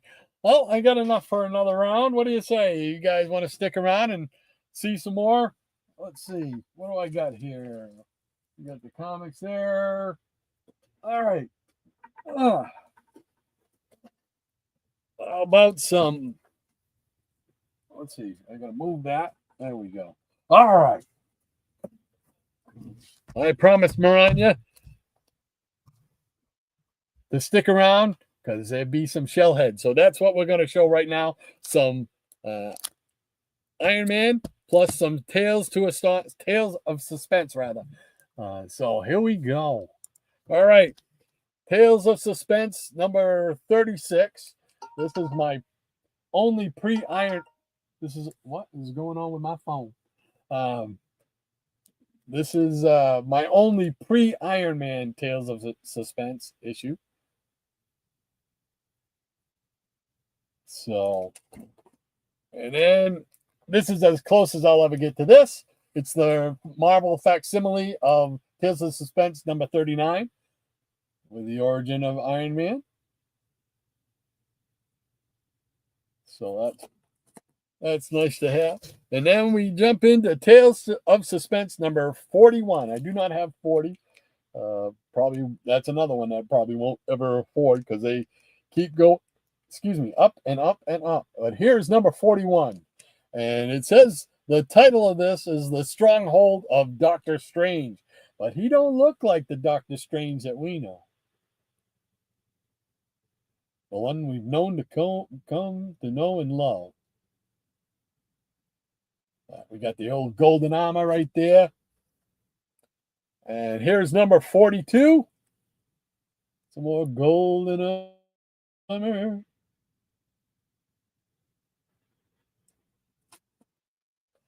Here's number 43.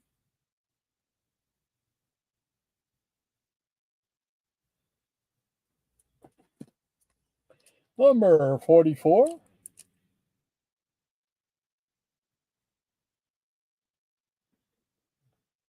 With Cleopatra. Here's number 45 with Jack Frost. I don't know. How do you take a villain seriously if he names himself after a fictional character? What's up with that? Here we go with number 46 with the Crimson Dynamo.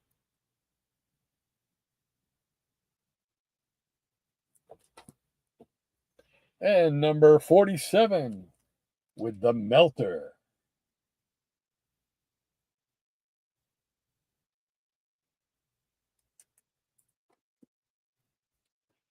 And number 48, see the new Iron Man. He's got some new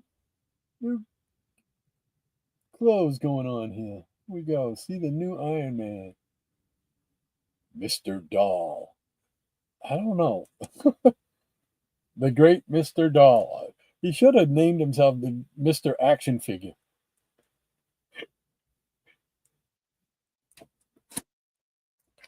Here we go with number 49 with a guest appearance by the X-Men's Angel.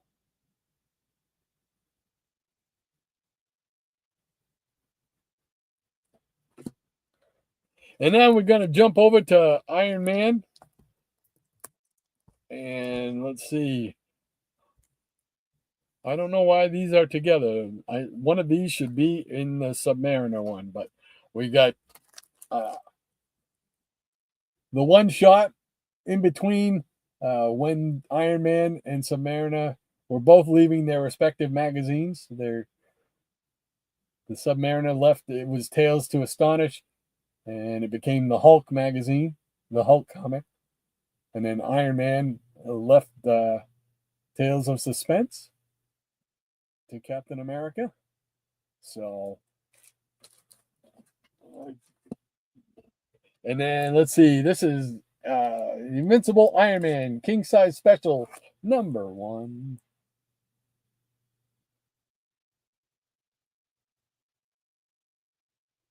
And Iron Man and Submariner back together again.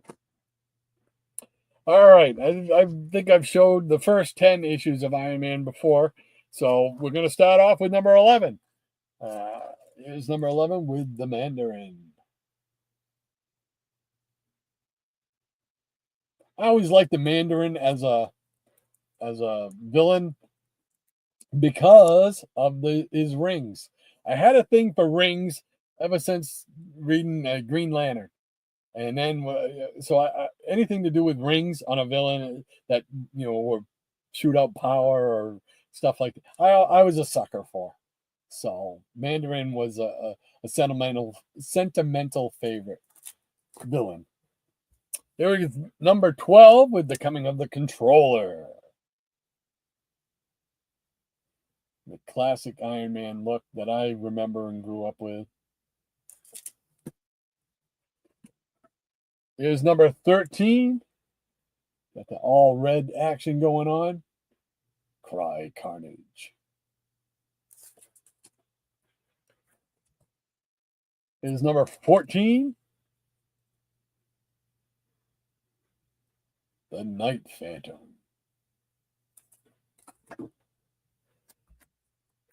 Number 15, we got the Unicorn and the Red Ghost in this one.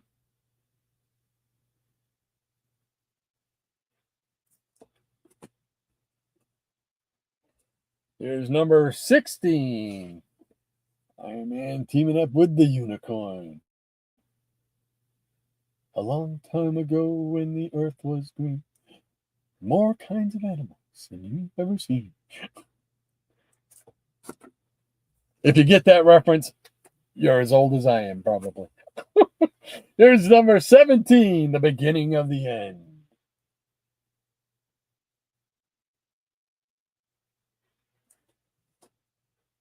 Love this cover. This is one of my oldest Iron Man books that I've had for a long, long time, but I love this cover, man. It's number 18. Nice white cover. Got floating heads of the Avengers. Just, that's a cool book right there, in my opinion. Which doesn't mean anything. It's just, I like it. Here's number 19. What Price Life? It looks like Death's playing with the action figure. That's it. There we go with number 20. The Slave of Lucifer.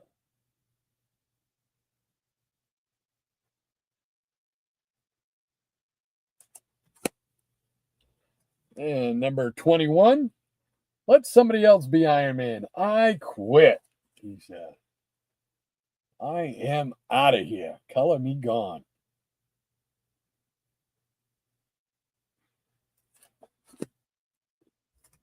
I think every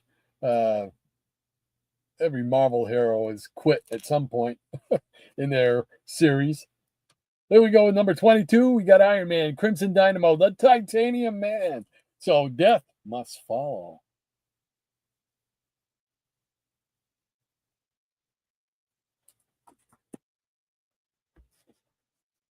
Here's number 24. He is more than Iron Man's match, Madam Mask. He is my son, the Minotaur.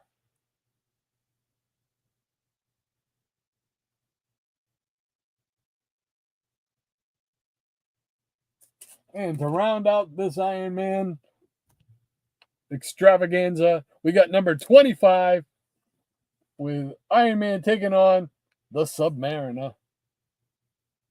Once again.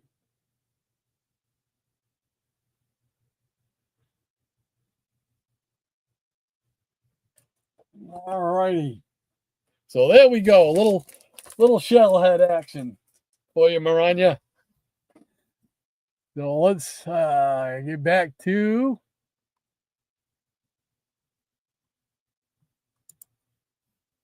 all right.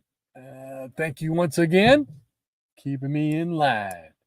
August says Rod is right that Flash had many rough situations, like when an alien made Flash become 1,000 pounds, and when Mirror Master turned Flash into a pane of glass. Yeah, all classic stuff, classic stories.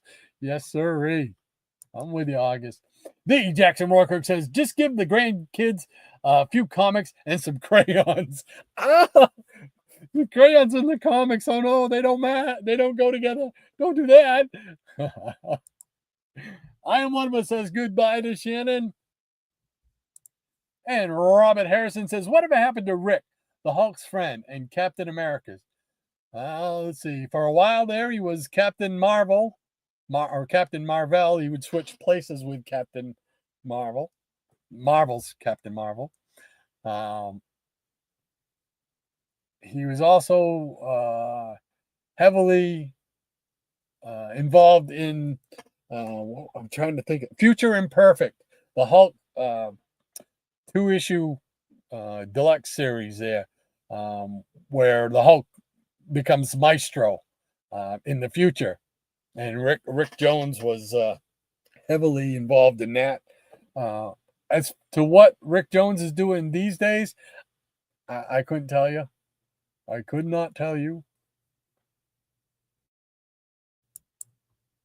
Eric K says, see you, Shannon. And Marina says that Tales of Suspense 39 cover has a lot of homages, including a few in the Iron Man run. Yes, you are correct. And she says, Rick got married to Marlo, I believe, Robert. Not sure where he is these days. Yeah, he seems to have this. Well, he could be there. I don't buy a whole lot of Marvel stuff. Basically, just the Hulk. Once in a while, I might dip in and pick up an Avengers just to see what's going on there. But so I really don't know. I'm out of touch with a lot of the Marvel universe, because as far as I know, they're not still on Earth 616, right? As far as the series goes, I don't know. Is there any continuity anymore? Give me my Avengers from the 60s and 70s, please. I'm begging. Eric K says Seinfeld had an episode where George and Jerry briefly had a discussion on if Iron Man wore anything under his armor. I don't remember that episode, but that's funny. Oh my god! How can you? What kind of? I can imagine the conversation. I can just imagine it. Oh my gosh!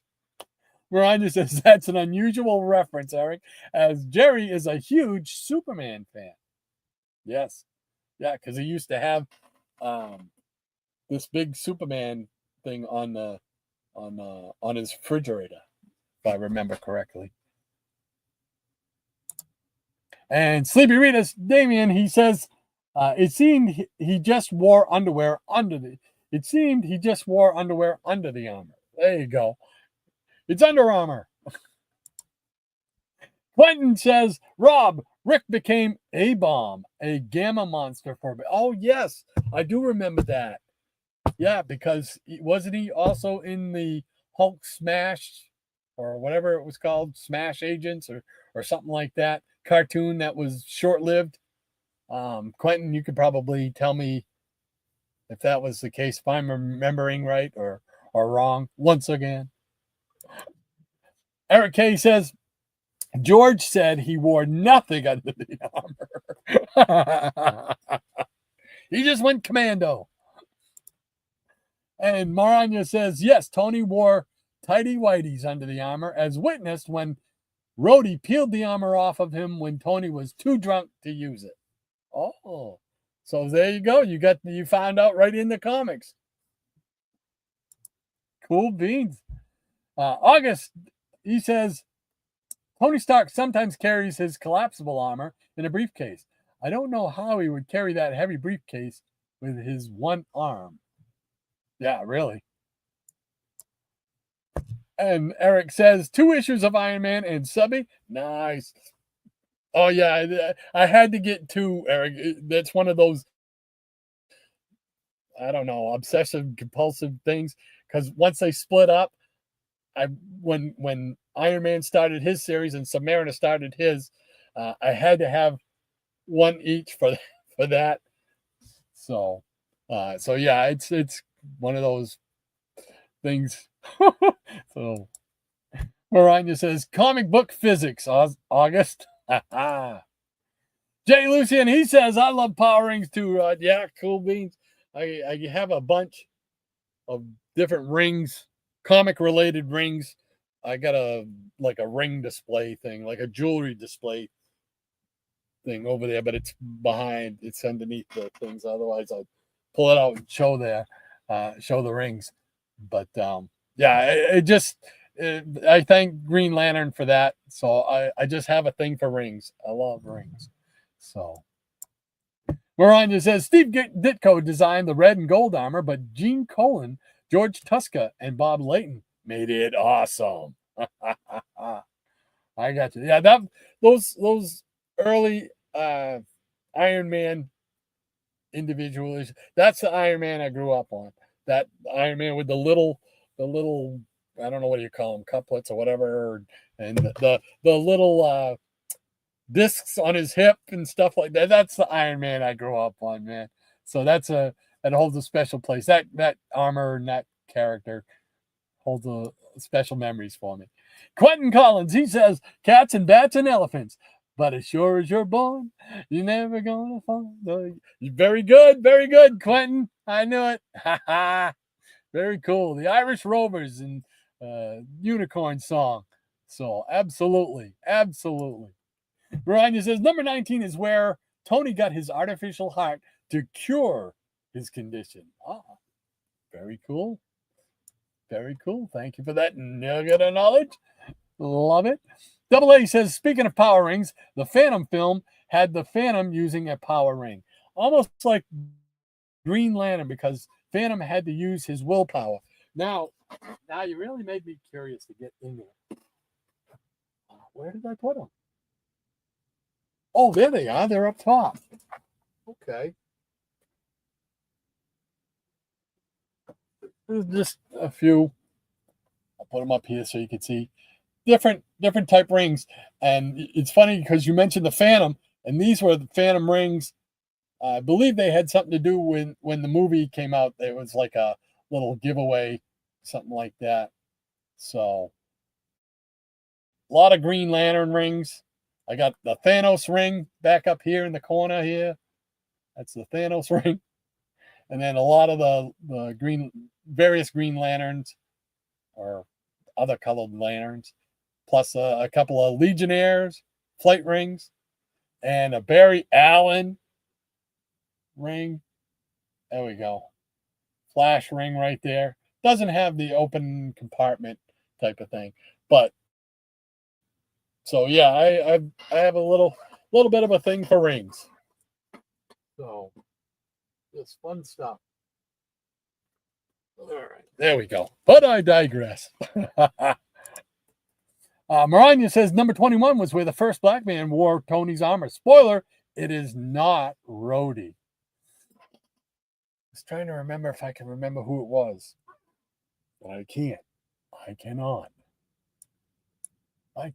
The Jackson Rocker says, I quit. Wait, someone is in trouble? I'm back. That's right. That's how it went down, Jackson. Right like that, brother. And Robert Harrison says, The Unicorn by the Irish Rovers, 1968. Hey, he's even got the year down. Very cool. You got it, Bob. You got it. You and Quentin, right on it. Brian says, the first black man to wear Tony's armor was Eddie March, a boxer friend of Happy's. Oh, I don't remember that. Cool beans. Ah, man. Full of shellhead knowledge. I love it. Eric K says Daredevil was going to hang it up in number 58 after he revealed his identity to Karen Page in the previous issue. That did not last. Yeah, they never last, right? They never last. I'm trying to think. I haven't been able to come up with one of a hero that retired and stayed retired in the comics. In the comics, we all know Cap retired in the movie. So, which I was happy for him that he got to spend some time with the love of his life. But doggone it, I want Captain America. I want Chris Evans as Captain America. I just thought he played such a great Captain America.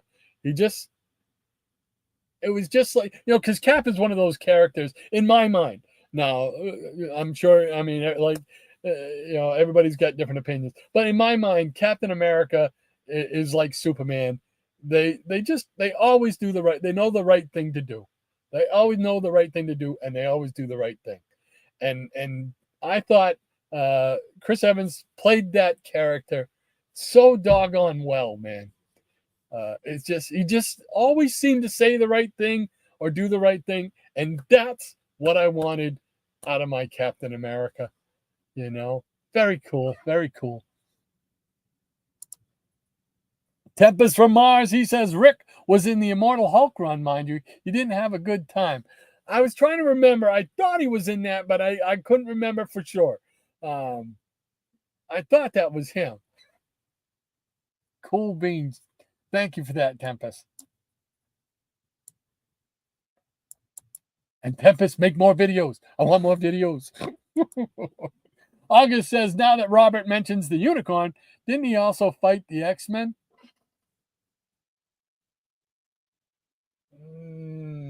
I can't remember him fighting the X-Men. That doesn't mean to say that it didn't happen, because my memory is not one to be trusted sometimes. Because I vaguely recall him teaming with Scarecrow and the Eel. Unicorn, Scarecrow, and the Eel. Sure, it wasn't Porcupine. I'm not sure. If anybody's got the answer to that, please chime in, because I am not remembering that. Scarecrow, the Eel, and the Unicorn all together. I can't remember it. I'm trying, man. But, man, my memory is not what it used to be at all. At all. Short-term memory for sure is gone. Under the Cowl of MS says Hulk Agents of Smash was fun. A-Bomb was great in it. So he was in there. Okay. I thought I remembered that. Wow, I got one right. Yay. Cool beans. Thank you, MS. And Marina says he might have, August. I vaguely recall that in one of the early issues. There you go. And Quentin Collins says A-Bomb was a Smash agent. Yeah, never seen an episode. I wasn't a big fan of the cartoon because I wanted my Hulk.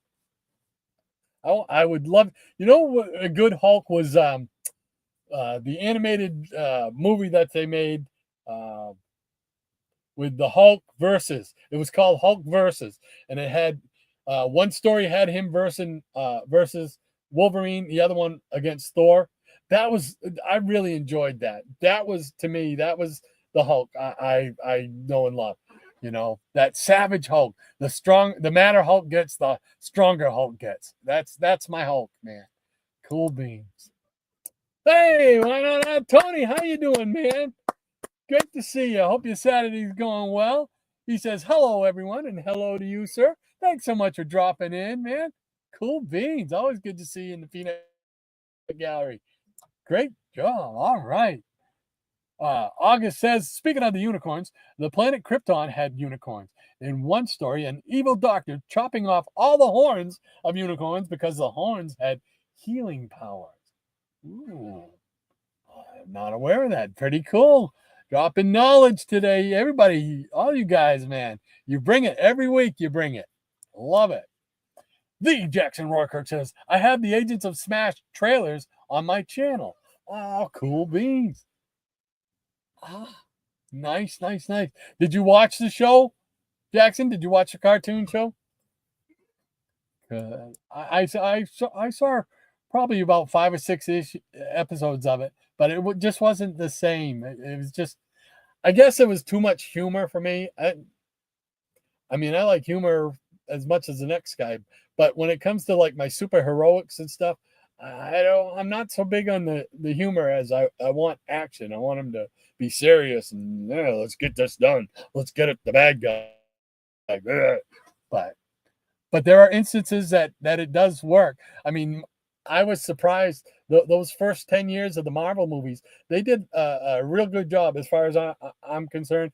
They did a real good job with the balance of humor versus the super heroics and character, the proper character development and whatnot. So I got to admit that. And Marina says, hey there, Tony. And Tony says, nice to see you, my friend. Yes, good to see you too, man. That's awesome. Thank you so much for popping in, man. Love it. He says, hi to Marina. And Marina says, I love the Iron Man plotline during The Demon in a Bottle, where we found out who financed the villains of the time. Spoiler, it was Justin Hammer. That dirty, no good son of a wabba. The Jackson Rocker says, I did watch the Smash show, but wasn't impressed. Yeah, that was my impression too. I was not a big fan. I mean, I was psyched that okay, there was a Hulk cartoon out. That was cool, but the show just didn't do it for me. So Miranda says, I wish they had run more with that plot line in Iron Man 2, but oh well. Yeah. There's still so much that I would like to see in the Marvel movies, done in the Marvel movies. I'm afraid, number one, they're going to run out. I'm going to run out of years before they get to the stuff that I want to see, But I mean, can you imagine seeing like Jack of Hearts on the screen? That would be so cool, And there's just so much they could do. That's part of the reason it made me so annoyed with the fact that they got rid of so many of the core Avengers and stuff, because there was so many stories they could tell. We could have done something with the Kree Skrull War. I mean, that would have been cool. There's just so much. I would love to see them set up a proper Defenders, not the Disney Defenders group, but the proper Marvel Defenders group, and then have the Defenders square off against the Avengers. That would have been a cool concept to do. I would love to have seen that. There's just so much they could have done instead of just grandstanding and killing them off,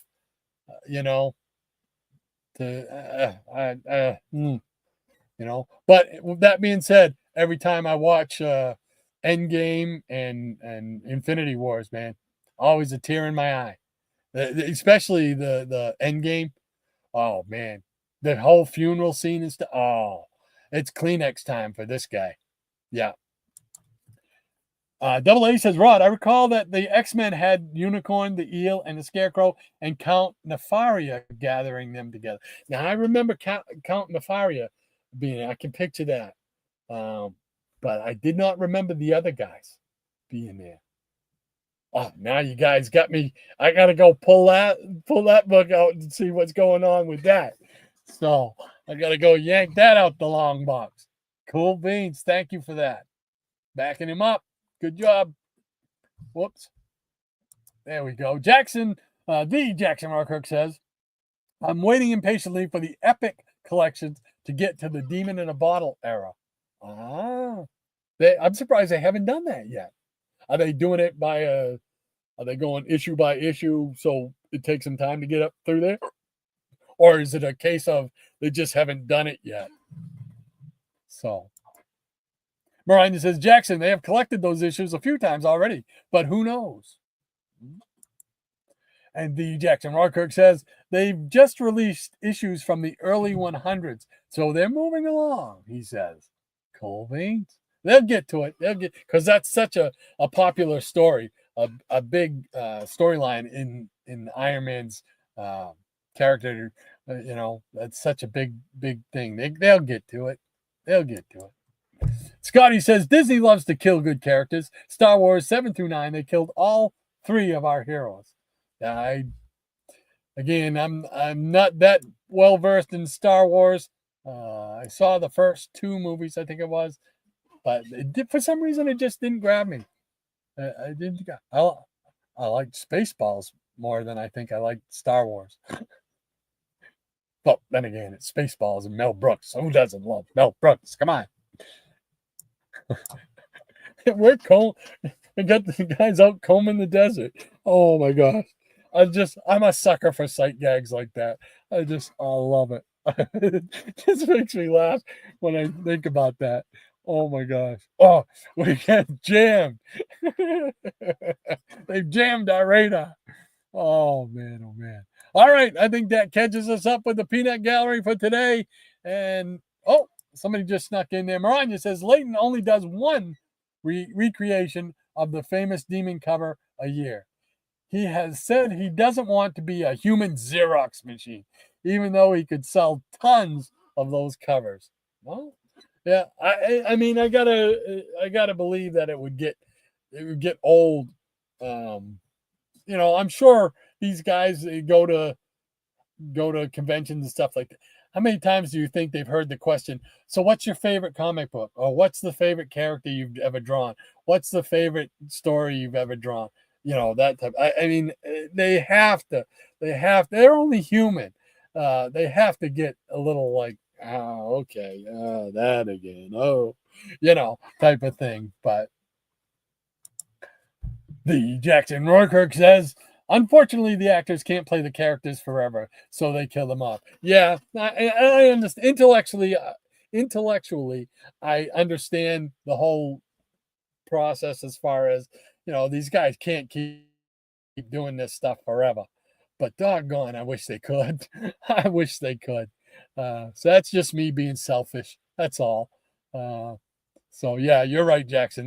They can't do it. So that's why they have to move into the next phase or whatever. Yeah. Scotty says, no, you send them to the farm galaxy to live happily forever.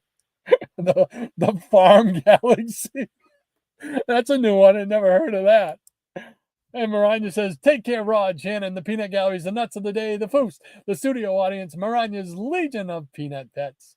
Stay safe, cool, and hydrated. Yeah, and for a lot of us coming up this week, those are words to live by, because it's going to be in the mid-90s up here for like the next 4 or 5 days. So the humidity will be oppressing, I'm sure. I personally enjoy that. It won't bother me. But the rest of my family, they don't fare so well in that kind of heat. But we'll have the AC roaring. So, and the Jackson Rourke says, yep, have a great week, everyone. Thank you so much, Jackson. You have a great week as well. Take care. And Easy Comic Reader says, take care, everyone. Another fun show to get the weekend off to a great start. Thank you so much, Mike. I appreciate it. And thank you once again for your comic musical stylings, man. Thank you, thank you, thank you. And Sleepy Rita says, have a great weekend despite the weather. Yep, I appreciate that. Thank you, Damien. You have a great weekend as well, my friend. And one of us says, I have my AC roaring too. Yeah, and you got to. I have to do it for like I said, the rest of my family, because 90 degrees to me, man, it's like a nice warm blanket. I can go outside in the toasty sun. It won't bother me because I have no thyroid. So, which regulates your body temperatures and stuff like that. So yeah, ever since that died in high school, the heat never bothered me. 90-degree days, that's when I wanted to be on the softball field, baby. Oh, I used to love playing tournaments and stuff like that in 90-degree weather. Oh, man. I think, I swear to God, I could throw the ball twice as far when it was 90 degrees out, because the muscles and everything would just stay so loose. Man, I miss those days. I miss those younger days. Yeah, I guess. Robin Harrison says, happy trails to you until we meet again. When comics were fun. Yeah, man. When comics were fun. They're all fun. I love them. Thank you so much, Bob. Maranya says, pulling the plug before Jackson does it. All right, Maranya. Thank you so much, man, for helping us out as usual, man. Running the show and keeping us in line with the line. So take care. August says, Lady M says she's considering doing abracadabra for the Geek Channel. Wonder what Abra sounds like. I always pictured like some kind of a Snidely Whiplash type of sound. I think it was because he looked kind of like Snidely Whiplash. But that's just me. Diabetic Superman says, love the heat too, Rod. Yeah, man. I really do. I really do. It does. I live for summer, man. Those 3 months are not long enough for me, because pretty soon it'll be down to like 70s, and man, if it gets below 80, I get cold. So that's just me. The Jackson Rourke, the only official plug. And he's putting down the line. End of the line. There you go. And Ryan, who has the wrench, Jackson? Oh man. Oh, we're going to have a war right here in the peanut gallery where I'm just laying the line. There we go. All right. Thank you so much, everybody, for hanging out with us. We'll be back next week. At least I'll be back next week. Shannon will be off with family. And then I'm sure the following week he'll be back with us once again, hopefully. And we'll be back next week. Same bat time, same bat channel. So everybody take care. Have a great week. And I've even got my intro ready to go. So let's see if I can pull this off and do it right. Once again, our triumphant twosome Take care, made everyone. the world a safer place in which to live.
So without knowing the card and the feud, I mean, at the moment, Bianca's not on that show. Asuka's